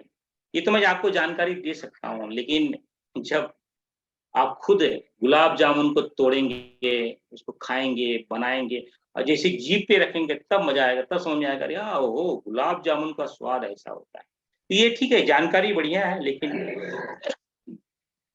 जब आप खुद अनुभव करेंगे बड़ा आनंद आएगा, तब समझ में आएगा कि लेकिन गुरुदेव ने सब जानकारियां दी हैं। जो है सूक्ष्म शरीर को में मेरुदंड को देवयान मार्ग कहते हैं। एक पोल में सर्प, ये ब्रह्म जो है, ब्रह्म नाड़ी जो है सर्प के रूप में एक है कि एक सिलेंडर है, उसमें आप रस्सी डालोगे तो कैसे भी जाता है, वो सर्पणी के मार्ग में से है। इसका विस्तार से हमने चर्चा जो है भाग 8, 9, 10 में किया है। आप उसको सुनेंगे तो ज्यादा लाभ मिलेगा। सर एक प्रश्न होता सर, परापश्यंती मध्यमा जो वाणी है, इस पे एक्सप्लेन कर दिया, ये मुझे नहीं पता है। ओके, स्थूल शरीर से दो वाणियां निकलती हैं। जी जी। वैखरी, वैखरी के दो भाग हैं, एक को वैखरी बोलते हैं, एक को पांशु बोलते हैं। अब जो मैं बोल रहा हूं उसको वैखरी बोलते हैं, अगर मैं फोटो पे बुदबुदाऊं उसको उपांशु कहते हैं। तो वैखरी के दो भाग हो गए, वैखरी और उपांशु। जो वाणी मन से बोली जाती है, जो मन से, बहुत सारे साधक टेलीपैथी करते हैं, बहुत सारे गुरु हिमालय से बैठ करके अपने शिष्य को आदेश देते हैं मन से, ये मध्यमा वाणी होती है। मतलब 1 to 1, मतलब कि मन से मन का आदेश दे देना, इसको जो है उसको बोलते हैं मध्यमा वाणी। तीसरी वाणी है जो है वाणी है प्राण, जो प्राण से जो संचार होती है, स्पष्टंती कहते हैं। प्राण का संचार जो है समष्टि जगत में होता है, और जो जितने भी लोग हैं तो जैसे बहुत सारे जो है जब कोई अध्यात्म जगत में परिवर्तन होने वाला रहता है तो अवतारी सत्ता जो है जन्म लेती। अवतारी सत्ता जब जन्म लेती हैं तो अलग अलग, एक साथ में नहीं, अकेले नहीं आती हैं, अलग अलग आती हैं, साथ में अलग अलग जगहों पे आती हैं। जैसे कि जब भगवान कृष्ण ने जन्म लिया तो बलराम को भी आना पड़ा, उद्धव को भी आना पड़ा, राधा माँ को भी आना पड़ा, और जितने भी बहुत सारे जो है देवता लोग थे उनको आना पड़ा। जब भगवान राम ने जन्म लिया तो ब्रह्मा जी को भी आना पड़ा, नल नील को भी जो है अश्विनी कुमार को भी आना पड़ा। जितने भी देवता लोग हैं उन सबको अवतार लेना पड़ता है। भगवान शंकराचार्य ने जब जन्म लिया महाकाल के रूप में, तब जो है उनके काल में विष्णु को, सरस्वती को, जो है जितने भी ऋषि देवता हैं, जब भगवान शंकराचार्य जी को जिसके साथ संवाद होता है, जिस माता के साथ संवाद होता है, जिसके मुंडक ऋषि के जो है माता, वो सरस्वती देवी रहती है। तो सरस्वती देवी का उद्बोधन दिया गया है। शंकर दिग्विजय आप पढ़ेंगे तो उसमें उसका पूरा उल्लेख है। तो जब भी भगवान अवतारी सत्ता आती है, कहने का तात्पर्य जब भी अवतारी सत्ता आती है उसके साथ में सभी देवताओं का भी जन्म होता है। तो जी जब वो आती हैं तो जो मेन उद्घोषक होता है, आपने महाभारत देखा होगा बी.आर. चोपड़ा का? जी जी देखा है जी। देखा है ना? जी जी। आश्रम में राम और कृष्ण और बलराम खड़े होते हैं, और उसमें जो है परशुराम जी वहां प्रकट होते हैं। जी परशुराम जी प्रकट होते हैं और बोलते हैं कि हे केशव, बहुत हो गया अभी बांसुरी बजाना, बहुत हो गया उछल कूद करना, अब समय आ गया है सुदर्शन चक्र को धारण करने के लिए। तो ये है परशुराम जी जो है, भगवान परशुराम जो है केशव को जो है सुदर्शन चक्र देते हैं। सुदर्शन चक्र लेकर के तभी से जो है बाकी टाइम, उसके पहले तो बहुत सारा रास लीलाएं, बांसुरी का, बाद में उन्होंने बांसुरी को त्याग दिया, रासलीला को त्याग दिया और जो है युद्ध क्षेत्र में आ गए। तो जिस जिस कार्य के लिए आए थे, पहला वाला कार्य तो पूरा हो गया, अमृत का बांटना। जितने भी ऋषि थे, जितने भी राधा माँ और जितने भी ऋषि उस समय पैदा हुए थे, उन सभी को रास के माध्यम से अमृत को बांटना, अमृत से उनका सिंचन करना, वो ऋषि सब जो है ऋषि उनका कार्य पूरा हो गया। अब दुष्टों का नाश करने के लिए सुदर्शन जो है अमृत को बांटने के लिए बांसुरी लिए थे, रास लीला किए थे, लेकिन दुष्टों का नाश करने के लिए सुदर्शन के चक्र जो है उन्होंने धारण किया। उसके बाद में जो है सभी का जो है क्षय हुआ, सभी को जो है विपन्न हुआ। तो तब वो उन्होंने क्या आह्वान किया, सभी लोग जो है उद्धव, बलराम, सब लोग जो आए। तो ये प्राण शक्ति के माध्यम से जितने भी लोग हैं, जैसे कि एक ऋषि अगर चाहे हिमालय से बैठ करके प्राण के माध्यम से बहुत एक पूरे जो है भारत देश को या पूरे विश्व को एक सूत्र में एक आदेश दे सकता है, उसे बोलते हैं पश्यंती वाणी। और जो है एक ऋषि जो है परावाणी से, यानी जो है श्रद्धा से पूरे समष्टि में सभी को आदेश दे सकता है, उसे कहते हैं परावाणी। तो जो है स्थूल की जो प्रक्रिया है उसे पश्यंती वाणी कहते हैं, जो मन की प्रक्रिया है उसे मध्यमा वाणी कहते हैं, जो प्राण की प्रक्रिया है उसे जो है पश्यंती वाणी कहते हैं, जो श्रद्धा की प्रक्रिया है उसे जो है परावाणी कहते हैं। तो परम पूज्य गुरुदेव इन चारों वाणियों का संवेषण करके जो है गायत्री मंत्र बोलते हैं। इसलिए गायत्री मंत्र जब गुरुदेव बोले उनके साथ कभी भी उच्चारण नहीं करना चाहिए, उस पर ध्यान करना, नहीं तो हम वंचित रह जाएंगे उनकी परावाणी को, क्योंकि ये सब सूक्ष्म वाणियां हैं। इस सूक्ष्म वाणियों को पकड़ने के लिए और सूक्ष्म से सूक्ष्म बनना पड़ेगा। जब हम सूक्ष्म से सूक्ष्म बनेंगे तो ही हम परावाणी, पश्यंती वाणी और जो है मध्यमा वाणी को पकड़ पाएंगे। अगर हम गुरुदेव के साथ में अपनी वाणी को मिलाने लगेंगे तब क्या होगा, जो है परा पश्यंती वाणी नहीं सुनाई देगी। हमने इसका तो 9 महीने का प्रयोग किया है, पूरे 9 महीने परा पश्यंती मध्यमा वाणी को आत्मसात किया है, 9 महीने का ध्यान किया है। तो ये बड़ा उत्कर्ष है, मतलब बड़ा आनंददायी है। इसको करेंगे बड़ा आनंद मिलेगा। देखिए वो भी है, जब तक अनुभव में नहीं आएगा, ये सब जानकारियां हैं, इन जानकारियों को कोई भी अर्थ नहीं रहेगा। हम जब चलेंगे खुद भी अनुभव होगा, ये हमें सुनाई दे रहा है, ये हमें समझ में आ रहा है, लेकिन लंबी प्रक्रिया है। व्यवहारिक जगत में भी एक पीएचडी की डिग्री लेने के लिए व्यक्ति को 16 से 18 घंटे का वर्क करना, मतलब कि समय लगता है। इंजीनियरिंग बनने के लिए मुझे खुद को जो है 16 वर्ष की पढ़ाई करनी पड़ी। 16 वर्ष की पढ़ाई करने के बाद भी एक सर्टिफिकेट मिला, भैया आप राजेश सिंह आप इंजीनियर हो। एक डॉक्टर बनने के लिए भी आपको 17 वर्ष का अभ्यास करना पड़ता है। तो ये तो कहने का तात्पर्य है कि परिश्रम करना पड़ेगा।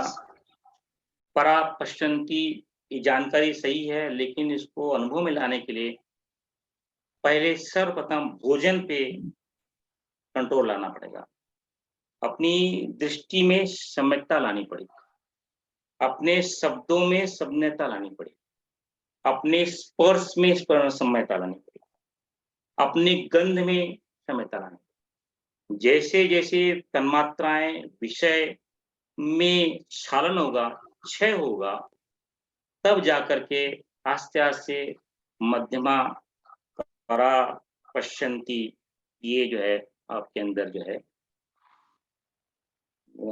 जीवन में अनुभव लेके आए।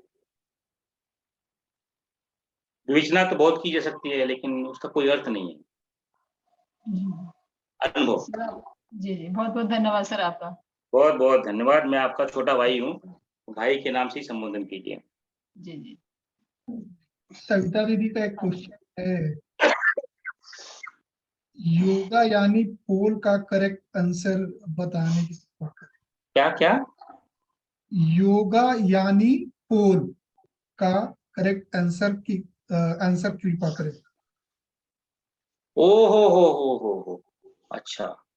मैंने एक पोल किया था भाई, योग कल आज ही सुबह पोल किया है कि योग यानी क्या, वही प्रश्न पूछ रहे हैं आप शायद। योग यानी परम पूज्य गुरुदेव की भाषा में, अध्यात्म की भाषा में, योग यानी ज्ञान को ग्रहण करना। ज्ञान को ग्रहण करने के पश्चात में आनंद की उत्पत्ति हमारे में होती है।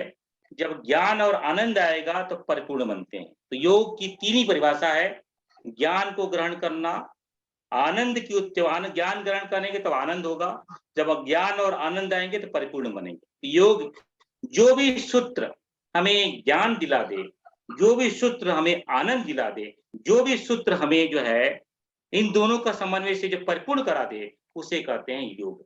बाकी की सभी परिभाषाएं वो जो है आप ही जानो। योग का एक सीधा सा अर्थ होता है आत्मा का परमात्मा से मिलन। और आत्मा और परमात्मा क्या है? सत्य चित्त आनंद स्वरूप है। जब वो सच्चित आनंद स्वरूप है परमात्मा, तो जब उससे मिलेंगे, हमारा योग उससे होगा, तो हमें भी सत्य चित्त आनंद होंगे। यानी हमारे अंदर जो है आनंद आएगा, हमारे अंदर ज्ञान आएगा और हम परिपूर्ण होंगे। सत्य का अर्थ होता है हम जो है हमारी पूरी सत्ता होगी, हमारे अंदर पूरा ज्ञान आ गया, चित्त जो है हमारा जो है पूरा वैभव हो गया, और जो है आनंद यानी सच्चित आनंद, यानी योग का एक ही अर्थ होता है सत चित्त आनंद। योग यानी ज्ञान प्लस आनंद प्लस परिपूर्णता। बहुत सारे भैया बहुत आपने सारे बहुत साधकों ने जो है ध्यान धारणा समाधि प्रत्याहार, मतलब आप लोगों ने जो है गायत्री महाविज्ञान का एपिसोड नंबर 10 देखा ही नहीं है। अब देखा नहीं है कि देखना नहीं चाहते हैं, मुझे पता नहीं है, वही होता है। अमृत बड़ा कठिन है, आसानी से नहीं मिलता। कोई परोस के रख के जाएगा, परम पूज्य गुरुदेव परोस के रखे गए गायत्री महाविज्ञान में खुले शब्दों में योग की परिभाषा करके गए, लेकिन हम उसको जानना ही नहीं चाहते हैं। और उसको मैंने अभी पिछले कल ही मैंने उसको बताया, फिर भी उसको सुनना नहीं चाहते, तो फिर कैसे होगा? ठीक है, हाँ जी, प्रणाम प्रणाम प्रणाम दीदी। अखिलेश भैया हैं, उनका एक क्वेश्चन है, पूज्य क्या बीज मंत्रों के परस्पर संबंध है, जैसे हूं और ही कि एक चक्र के समान शास्त्रार्थ आज्ञा विशुद्धि ही है? उनको मैं अनम्यूट करने के लिए बोलता हूँ।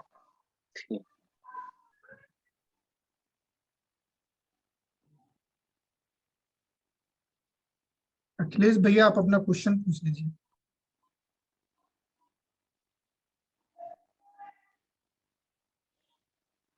क्या प्रश्न है, समझ में नहीं आया अभी। आपकी आवाज नहीं आ रही है भाई साहब।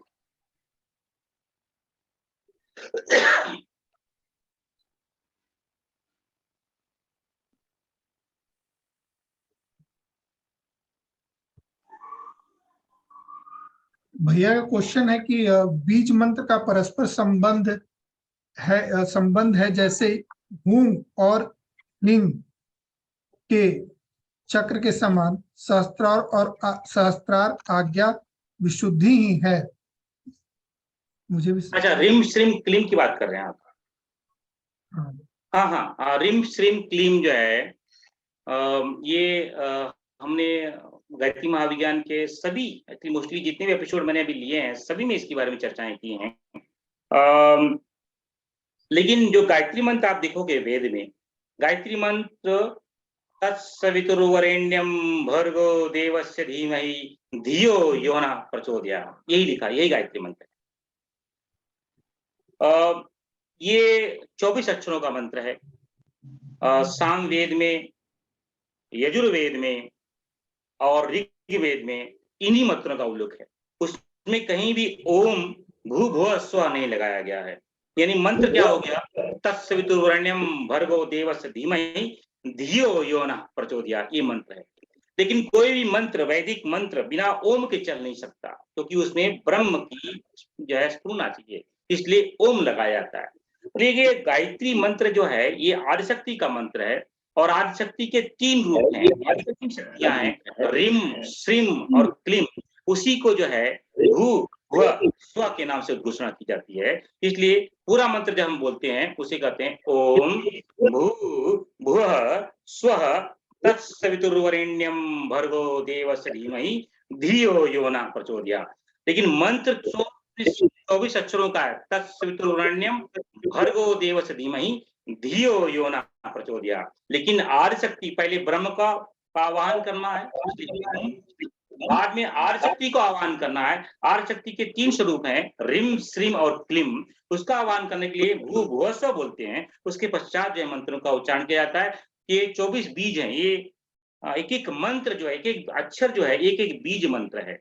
ये कोई इसलिए उसकी प्रक्रिया में, इसलिए वेदों में 24 अक्षरों का मंत्र है, तत्सवितुर्वरेण्यम भर्गो देवस्य धीमहि धियो यो न प्रचोदयात्। आपको कहीं भी ओम भूर्भुवः स्वः तत्सवितुर्वरेण्यम नहीं लिखा मिलेगा। ये तो ऋषियों ने, क्योंकि वेद में एक ऋषियों ने एक नियम बनाया है, कोई भी मंत्र बिना ओम के शुरुआत नहीं की सकती। इसलिए हर मंत्र के पीछे कोई भी मंत्र जो है वेद में बताया गया, उसके पहले ओम लगाते हैं।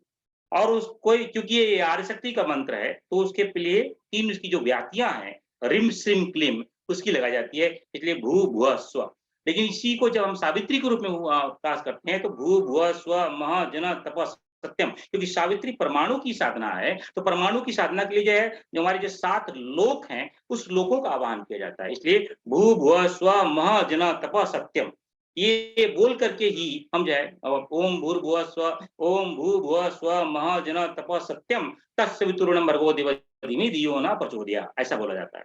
लेकिन जब गायत्री का मंत्र करते हैं तो ओम भूर्भुवः स्वः तत्सवितुर्वरेण्यं भर्गो देवस्य धीमहि धियो यो न प्रचोदयात्, क्योंकि आदि शक्ति में 3 शक्तियां हैं, ह्रीं श्रीं क्लीं, इसलिए जो है उनको आह्वान करने के लिए 3 व्याख्या भू भुव स्व। सावित्री की आदि शक्ति के अंदर जो है 7 लोक जो हैं या 7 चक्र हैं कि परमाणु की साधना है, इसलिए भू भुव स्वः मह जन तप सत्यम लगाया जाता है। तो ये है यस। आपका प्रश्न ये है कि रिम श्रीम के माध्यम क्या ऊपर है, तो ये रिम है, ये श्रीम है, ये क्लीम है, या उल्टा भी कर सकते हो उसको, रिम है या श्रीम है, ये क्लीम है। लेकिन गायत्री शुद्ध रूप से तत्सवितुर्वरेण्यं भर्गो देवस्य धीमहि धियो न प्रचोदयात् है। भैया विभोर भैया का क्वेश्चन समझ में आया कि नहीं समझ में आया? ठीक ठीक ठीक है, अब हो गया प्रश्न, तो जो है यहाँ पे यहीं पे समाप्त करें हम लोग, क्योंकि चर्चा करनी तो अच्छी बात है। विभोर भैया का कोई क्वेश्चन है भैया? विभोर भैया का प्रश्न है, हाँ विभोर बताओ। सर बस एक ही क्वेश्चन सर, जैसे सर जैसे नहीं भैया बोला करो तुम पहले। अरे नहीं सर, थोड़ा डर लगता है सर। अच्छा बोलो बोलो। एक्चुअली जैसे युग परिवर्तन होता है, युग परिवर्तन संधि काल है या जैसे और संधि काल आपने जैसे बताए थे, तो इसका टाइम पीरियड डिसाइड कैसे हुआ है? मतलब कौन डिसाइड, कैसे होता है डिसाइड इसका? मतलब अब जो है अभी तुम्हारा ऑफिस में एसबीआई में कौन डिसाइड किया कि भाई 1 महीना का जो ये आएंगे नोटिस पीरियड देंगे और 1 महीना की? ये तो कंपनी डिसाइड करती है कि 15 दिन के अंदर नॉलेज ट्रांसफर करना है। सही है। जितना बड़ा पोस्ट होगा उतना बड़ा समय बढ़ेगा। कोई एक छोटा मोटा जो है हाउस कीपिंग का बंदा है तो उसके लिए संधि काल 1 घंटे का, भाई तेरे क्या काम करने का है 1 घंटा में बता के चला जाए। और कोई नॉर्मल एम्प्लॉय हो तो भाई 1 दिन का संधि काल, भाई तू 1 दिन में इसको नॉलेज ट्रांसफर कर दे तो नहीं चला जाएगा। कोई मैनेजर होगा तो भाई 1 महीने में तो उसको नॉलेज ट्रांसफर कर दे फिर तो चला जा। अब कोई डायरेक्टर है तो डायरेक्टर का जो है 3 महीने की नोटिस पीरियड होती है, तो एक डायरेक्टर दूसरे डायरेक्टर को नॉलेज ट्रांसफर कर 3 महीने की संधि हो गई। अब कोई मैनेजिंग डायरेक्टर है तो उसके लिए 1 वर्ष का होगा, एक सीईओ होगा उसका एक और। तो जैसे जैसे जो संधि काल जो है आपका प्रत्येक क्षण प्रत्येक पल की संधि काल होती है, बाद में जो है 4-4 घंटे की जो है दिन की संधि होती है, फिर जो है 15-15 दिन के पक्ष की संधि होती है, बाद में जो है 3-3 महीने की ऋतु की संधि होती है, 6-6 महीने की आयन की संधि होती है, बाद में जो है सूर्य संधि होती है हर जो है 11 महीने में, 11 साल में और 90 साल में, और जो है युग परिवर्तन की संधि होती है। कहीं-कहीं ऋषियों ने इसको 400 वर्ष तक बताया है, तो 100 से 150 वर्ष, कहीं-कहीं 400 ने बताया। ये संधि जितना बड़ा हमारा संधि होगा, जितना बड़ा परिवर्तन होना है, उतना बड़ा संधि काल होगा। ठीक? हाँ विक्रांत, अभी सुनील महाजन भैया का एक और क्वेश्चन है भैया। ठीक ठीक, अभी यहीं पे लेकर के भी हाँ भैया बताइए। प्रणाम गुरुजी। प्रणाम गुरुजी नहीं, मेरा नाम राजेश है, आप राजेश नाम से संबोधन करें या फिर जो है आप छोटा भाई या भैया करके संबोधन करें। हाँ जी प्रणाम राजेश जी। हाँ जी जी मैं पूछना चाहता हूँ, जैसे हम जो सांस लेते ऑक्सीजन, हम उसको बोलते प्राण, प्राण इसको बोलते, हम फेफड़ों में लेते और उसके नजदीक जो चक्र आता है वो अनाहत चक्र आता है। लेकिन गुरुजी का जो एक मेडिटेशन है उसमें गुरुजी कहते हैं कि हमारा जो प्राण शरीर है वो नाभि में है। तो मुझे इसका कंफ्यूजन है कि मुझे ऐसा लगता है हम सांस अनाहत के पास लेते, फेफड़े में जाती है, हम सांस छाती में भरते, तो प्राण केंद्र जो है वो अनाहत होना चाहिए, लेकिन गुरुजी जो बोलते हो वो नाभि बोलते। इसके पहले भी एक माता जी का या बहन जी का प्रश्न था, उसका हमने और इसको वीडियो में हमने बताया है कि किस जगह से प्रवेश हो रहा है। अगर हम जो है पंच कोशों का ध्यान कर रहे हैं, पंच कोशों में 5 कोश होते हैं, अन्नमय कोश, मनोमय कोश, प्राणमय कोश, विज्ञानमय कोश और आनंदमय कोश। और अगर इनका ध्यान कर रहे हैं तो प्राण कोश जो है कि स्थान जो है का जो सविता का देवता का जो स्थान है अलग हो जाता है।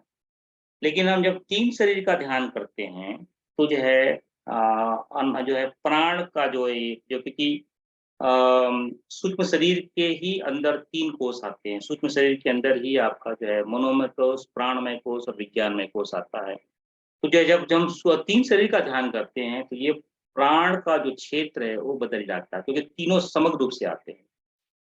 अब जो आप नॉर्मल जो श्वास लेते हैं वो स्थूल शरीर की प्रक्रिया है। ऑक्सीजन प्राण नहीं है। ऑक्सीजन ये तो जो हमारे अंदर जो प्राण 4 प्रकार के जो 5 प्रकार के जो प्राण है, प्राण, व्यान, समान, उपान और उदान। उपान ये जो प्राण जो है वही प्राण का संचार करता है। जब ये ऑक्सीजन हमारे अंदर आता है तो ये प्राण में जो ये 5 प्राण है, इन पांचों प्राण में जो प्राण है इसके अंदर ऑक्सीजन से प्राण को ग्रहण करता है और वो शरीर को शुद्ध बनाता है। उपान जो उपान है, उपान लेकर के जो है नीचे के प्रक्रिया शुरू करता है। उदान जो है ऊपर की प्रक्रिया शुरू करता है। समान जो है सभी शरीर में संचालन करता है। इस तरह का व्यान जो है हमारे जो है स्टमक स्फिंक्टर में व्यान करता है। ये अलग-अलग विषयों में अलग-अलग परिपेक्ष में योग भाषा में आपने जो पहला जो आपका प्रश्न योग भाषा में प्राण को जो है हम श्वास को ग्रहण करके अनाहत चक्र में लेके आते हैं। लेकिन पंचकोश की साधना में आप जो है प्राण को नाभि चक्र से लेके जाना। ये अलग-अलग मार्ग हैं। आप जो है गायत्री महाविज्ञान का जो मैंने एपिसोड जो है ग्रुप में डाल रहा हूँ, आप उसको सुनेंगे तो बहुत सारी क्लियरिटी आपको आ जाएगी।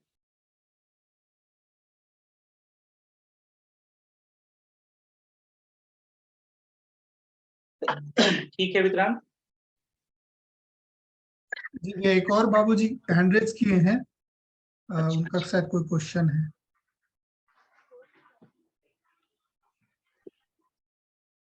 हाँ बताइए। भाई साहब प्रणाम कर रहा हूँ। हाँ प्रणाम भैया।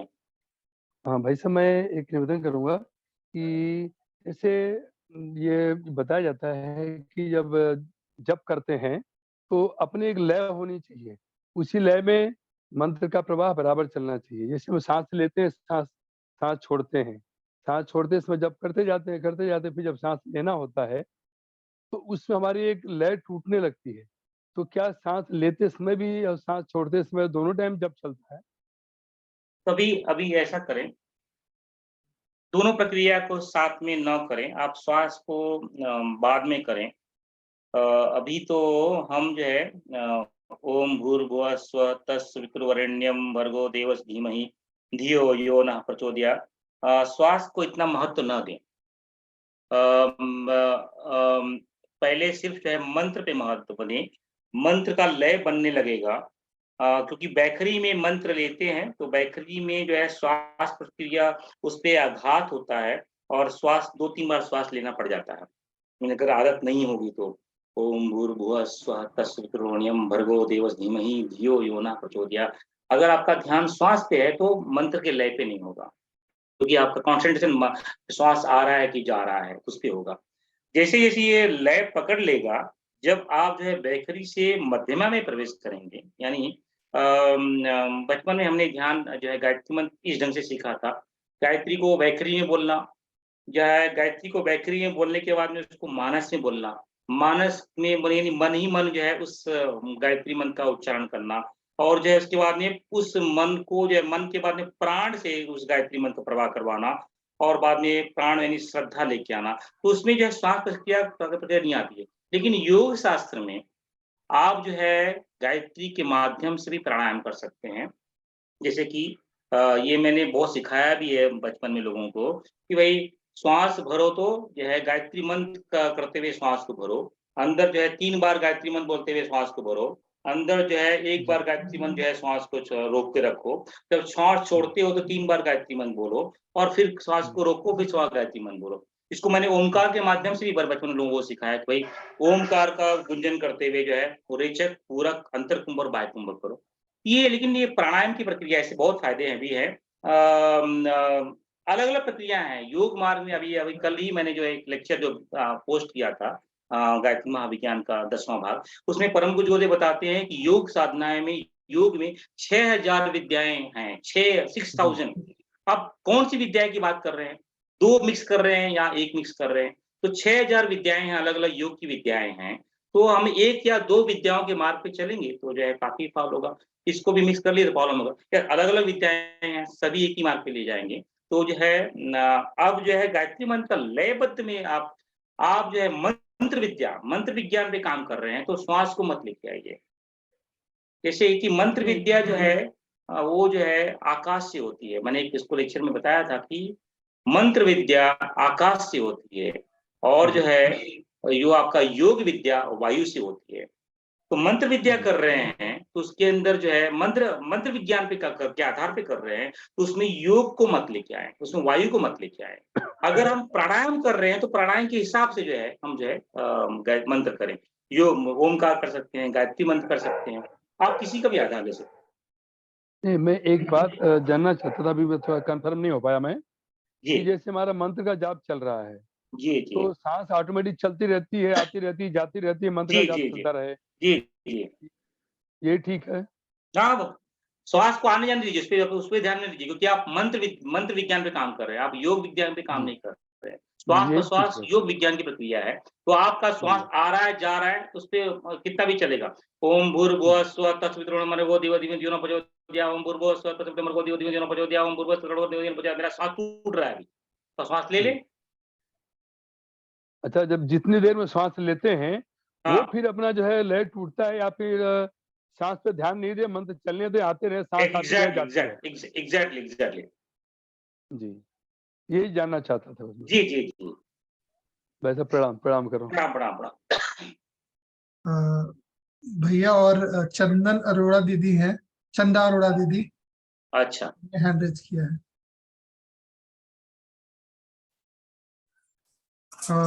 दीदी आप क्वेश्चन पूछ सकती हैं। भाई सब प्रणाम गुरुदेव। प्रणाम भाई सब गुरुदेव। प्रणाम दीदी जय गुरुदेव। भाई सब मेरा ये क्वेश्चन है कि मैं जब भी ध्यान में बैठती हूँ बहुत खो जाती हूँ और फिर बहुत रोना आता है मेरे को, तो घर वाले सब डर जाते हैं तो मेरे को ध्यान में नहीं बैठने देते हैं, तो ऐसा क्यों होता है? नहीं, अभी क्या है, मैंने पहले इसका प्रश्नोत्तरी के माध्यम से बताया था।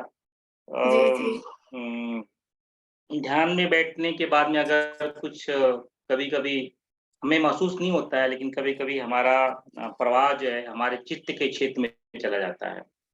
पुराने चित्त के क्षेत्र में बहुत सारे दुख, दर्द, उत्कर्ष भरे हुए हैं।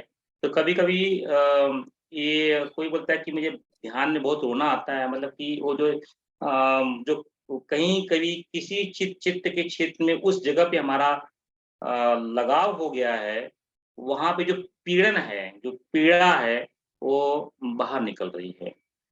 तो ठीक है, कोई बात नहीं, ये बहुत ध्यान की प्रगति की निशानी है, इसे होने दीजिए। यह सभी को होगा ऐसा ज़रूरी नहीं है, और ये कितने दिन होगा ये भी ज़रूरी नहीं है, क्योंकि उसके पश्चात तो जो है चित्त का कहाँ आपका ध्यान जाता है, तो ये चित्त में कहाँ कितने, ये तो मेमोरी है, मेमोरी में कौन से अभी कंप्यूटर की भाषा में कौन से रोम में, कौन से रे में कौन सा चीज भरा हुआ है वो पता नहीं अपने को। तो ऐसा होता है, हो सकता है। तो लेकिन आप ध्यान को चालू रखें, सो रिलेटेड आप ध्यान करो, इसमें क्या है। ठीक है। हाँ जी जी प्रणाम। जी भाई साहब प्रणाम। ये जैमिन पटेल भैया हैं, मैं उनको अनम्यूट कर रहा हूँ। जी भैया जी प्रणाम। मेरा एक प्रश्न है, मैं जब ये जाप कर रहा हूँ, कंटिन्यूअसली मेरा जाप चल रहा होता है, तब कभी कभार मुझे ऐसा महसूस होता है कि मैं क्या जाप कर रहा हूँ मुझे पता नहीं रहता। शायद मैं कुछ वर्ड्स मिस कर जाता हूँ, ऐसा मुझे फील होता है। नहीं होता है, सही में मिस हो रहा है नहीं हो रहा है वो मुझे समझ में नहीं आता है। नहीं, मिस होता है। तो वो सही में मिस हो रहा होता है। हाँ जी, मिस होता है। ओम भूर्भुवः स्वः तत्सवितुर्वरेण्यं भर्गो देवस्य धीमहि धियो न प्रचोदयात्। ओम भूर्भुवः स्वः धियो न प्रचोदयात्। ओम भूर्भुवः स्वः तत्सवितुर्वरेण्यं भर्गो देवस्य धीमहि धियो न प्रचोदयात्। ये एक 8 पद ही गायब हो गए। तो उसके लिए क्या करना चाहिए? हाँ, जब भी ध्यान आ जाए, कोई चिंता की बात नहीं, कोई भी ध्यान आ जाए, फिर से इसको व्यवस्थित कर लीजिए। लेकिन ये मिस होता है, उसके 2 कारण हो सकते हैं। एक तो जो है जैसे कि आकाश में बिजली चमकती है और आवाज़ आती है। अब बिजली चमकने का जो गति है अलग है और आवाज़ की गति अलग है कि नहीं? इसलिए हमें अलग-अलग दिखाई देता है। पहले बिजली तड़कती है, फिर आवाज़, है ना? तो वैसे-वैसे कभी-कभी हमारा मन बहुत फ़ास्ट चलता है और प्राण उससे भी फ़ास्ट चलता है। तो और जो वाणी उससे कम चलती है, तो वाणी से फ़ास्ट मन चलता है, मन से फ़ास्ट प्राण चलता है, तो ये गति अलग-अलग होती है। तो मन इतना फ़ास्ट हो गया, मन ने मान लिया कि गायत्री मंत्र हो चुका है, लेकिन वाणी तो की गति स्लो है। ओम भूर्भुवः स्वः तस्, लेकिन मन में वो तो 1 सेकंड में गायत्री मंत्र हो गया, ओम भूर्भुवः स्वः तत्, लेकिन मन जो वाणी है, वाणी में वो कंप्लीट नहीं किया है, तो क्या होता है, वाणी से श्रेष्ठ मन है, मन उस पे अधिपत्य कर लेता है, जो है आपके 8 पाद जो है गायब हो जाते हैं। वाणी बोल नहीं पाता है, लेकिन जब भी याद आए कर लेना चाहिए, ये अच्छी प्रक्रिया है। इसका मतलब है आप सही ढंग से जप कर रहे हैं। ये इस तरह के प्रश्न जो है दिखाते हैं कि हम सचमुच जो है साधना में उतर रहे हैं, पूरा तैयारी के साथ उतरे हुए हैं। और सर दूसरा चीज, हम अभी जो जाप कर रहे हैं वो पूरा मानसिक जाप ही कर रहे हैं। ये वैखरी वाणी से जाप करना अभी वो बंद हो गया, वो बुदबुदाने वाला वो सब नहीं कर रहे, सिर्फ मन में ही जाप चल रहा है। और उसी तरीके से कंटिन्यूअस चलता है जी। वो जाप जो हमारा माला जो है उतना टाइम तो मैं माला करता ही हूँ, बाकी का जो वक्त है उसमें भी मैं बाकी का पूरा समय मेरे दिमाग में मैं कंटिन्यूअसली और कुछ नहीं सोचता हूँ, सिर्फ यही कर रहा हूँ। जी, बहुत अच्छी बात है, बहुत अच्छी बात है। तो आप क्या किया करो, हाँ बोलिए, आप बोलिए, हाँ बोलिए। तो इस केस में भी क्या ऐसा हो सकता है कि ये मेरे वर्ड मिस हो रहे हो? उसमें अगर प्राण का प्रवाह ज्यादा हो जाएगा, तो क्योंकि प्राण की गति फास्ट है मन से, तो उसमें वर्ड मिस हो सकते हैं। ठीक है। तो आप ऐसा किया करो, ये बहुत अच्छा काम कर रहे हैं, तो ये काम करो जो है गुरुदेव के साथ में जो गायत्री मंत्र है, उसका जो है आप अगले 9 दिन तक उसका अनुष्ठान कीजिए। गुरुदेव के साथ में जो है खूब जो है गुरुदेव के मंत्र को सुनिए, और उसके बाद में जो है कभी भी उठते जागते बैठते शरीर के किसी भी कोने में आप ध्यान लेके जाइए और उस गुरुदेव की वाणी को मन से सुनने की चेष्टा कीजिए, बहुत लाभ होगा। ठीक है, क्योंकि सर मेरा हर रोज का डेली 2 घंटे का ट्रैवलिंग है, वो जो 2 घंटे का ट्रैवलिंग है, वो ट्रैवलिंग में मैं कंटिन्यूअसली गुरुदेव का मंत्र ही सुन रहा हूँ। जी। तो देखिए वो सुन रहे हैं, मैं वो तब बोल रहा हूँ, एक तो सुनने की प्रक्रिया हो गई। हाँ। अब जो है आप ऑफिस में काम कर रहे हैं, लैपटॉप या कहीं भी काम कर रहे हैं, अचानक ध्यान में आ गया, आपका ध्यान मन प्राण अपने हृदय में लेके जाइए, वहां से वो वाणी को उत्पन्न करवाइए गायत्री मंत्र को। कभी नाड़ियों में लेके जाइए, वहां से उस गुरुदेव की वाणी को उत्पन्न करवाइए। घुटनों में लेके जाइए, गुरुदेव की इस वाणी को उत्पन्न करवाइए। सब थोड़ा समझाएंगे, ये मैं समझ नहीं पाया, थोड़ा ज्यादा कॉम्प्लिकेटेड लगा मुझे ये। नहीं मतलब ये शरीर के किसी भी हिस्से में आप ध्यान लगाए, वहां से गुरुदेव का मंत्र जो है उद्घोष होना चाहिए। ठीक है, कोई भी एक कोई जगह भी पे पॉइंट मेरा ले ध्यान लीजिए, केंद्रित रैंडम बाल के इस कोने में अपना ध्यान लगाइए, मतलब ध्यान लेके जाइए, उसमें गुरुदेव का मंत्र उद्घोष होना चाहिए। ठीक है, प्रैक्टिस कीजिए, बड़ा विलक्षण है ये, बहुत मजा आएगा उसके अंदर। ठीक है। हम सब तो ये हमारा जन्म ही एक्सपेरिमेंट के लिए हुआ है। हाँ। हमारा जन्म ये खाने पीने नहाने धोने के लिए नहीं हुआ है। हम लोग जो है खाने पीने नहाने में ही अपना समय गंवा देते हैं, कह रहे मैंने स्नान नहीं किया तो जब कैसे करूं, मैंने ये नहीं किया तो ध्यान कैसे करूं, मैंने नहीं किया बलिवेश कैसे करूं, मैं तो अब पवित्र हूं तो मैं बलिवेश क्यों करूं। अरे क्या, ये सब ठीक है, प्रक्रिया बनाई गई है, लेकिन एक्सपेरिमेंट जब तक खुद एक्सपेरिमेंट नहीं करेंगे विल नॉट नो। एक्सपेरिमेंट करो। गुरुदेव ने एक सूत्र दिया है, परंपराओं की तुलना में विवेक को जो है आप जो है उत्कृष्ट मानो। तो हमारा जन्म जो है अपने आप में एक्सपेरिमेंट करने के लिए हुआ है, एक्सपेरिमेंट करते जाएं।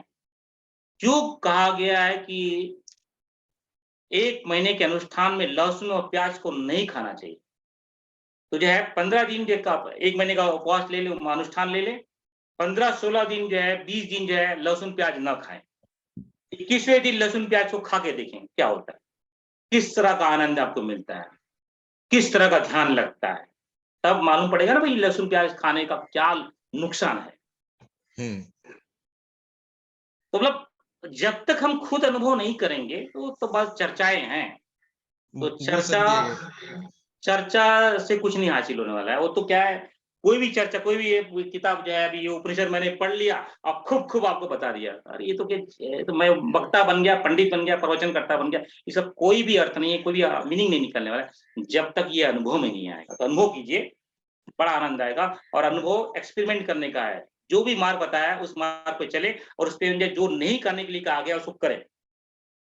अन्न का अनुभव तो मैं कर चुका हूँ। हाँ, अन्न चेंज करने से कितना डिफरेंस है। अनुष्ठान करो, बाहर का समोसा खा लो तो मजा आएगा, तो मालूम पड़ेगा क्या होता है। आपका अनुष्ठान चल रहा है, यात्रा करके देख लो तो क्या होगा, समझ में आएगा कि किसी का स्पर्श होने पे क्या होता है, क्या करंट लगता है। मैं जब बोलता हूँ लोगों नहीं, मैं फिर भी वही पूछना, भैया मैं यात्रा में जाऊं कि नहीं जाऊं, अभी ठीक है जाओ और नहीं जाओ, मैं तो बता दिया हूँ उसका विज्ञान क्या होता है। लेकिन जो सचमुच एक्सपेरिमेंट करना चाहता है उसको समझ में आएगा कि वो जब यात्रा में जा रहा है, अनुष्ठान कर रहा है, जैसे ही किसी का स्पर्श होगा अनुभव में आ जाएगा, वो पता चलता है। अनुभव में आ गया कि हमारे जो है 1 साल की कमाई निकल गई, हाँ, वो पता चलता है। हो गई। तो ये बड़ा साइंस है, ये अध्यात्म तो विज्ञान से भी बड़ा है। मतलब ये अपना विज्ञान तो बहुत छोटा है अभी, अध्यात्म विज्ञान से ही बड़ा है। और जो ऋषियों ने बताया है उसको आत्मसात करने के लिए अपने को पूरा लेबोरेटरी बना देना है। गुरुदेव ने तो वही क्या लेबोरेटरी बनाया, गुरु का शिष्य बनना है तो लेबोरेटरी बना दो शरीर को पूरे, जितना प्रक्रिया बनाया उस प्रक्रिया करो, बीच में इसको तोड़ दो, देखो क्या होता है।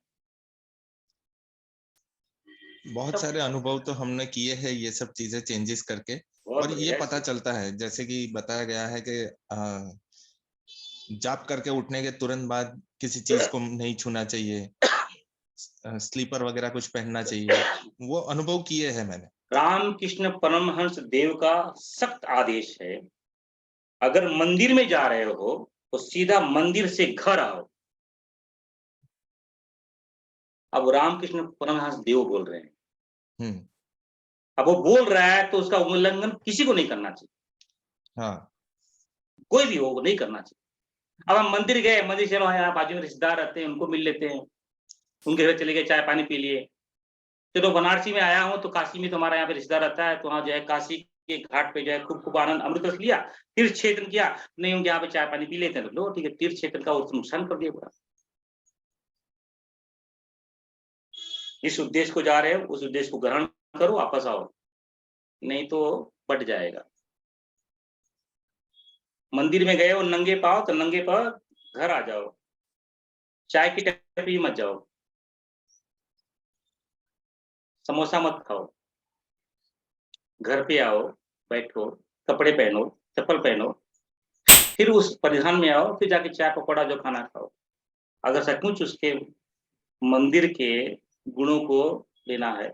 हम ऋषि क्षेत्र में गए और वहां जाकर के जो है चलो यार वो जो है वहां चले जाते हैं, वो दर्शन करके आते हैं उनका, तो हो गया जो है कल्याण हो गया आपका, जो है आप पर्यटक बन के रह जाएंगे, कोई भी ऋषि सत्ता गुरु सत्ता आपको दर्शन देने वाले नहीं। एक्सपेरिमेंट करना चाहिए, सही है, आप सब एक्सपेरिमेंट कीजिए। हम सब अध्यात्म जगत के एक्सपेरिमेंट साधक जिज्ञासु हैं। हम सबको खुद जन्म मिला है, 80 बरस का, 50 बरस का, 60 बरस का, जो भी अवधि मिली है, उसका एक ही उद्देश्य होना चाहिए कि अपने आप पे अनुभव करें। किसी ऋषि ने कहा है तो सत्य कहा है, लेकिन उसका अनुभव जरूरी है। मुझे आज मैं इतनी दृढ़ता के साथ में क्यों बोल सकता हूं कि मैंने अनुभव किया है। कोई मुझे उलझा नहीं सकता क्योंकि मैंने अनुभव किया है।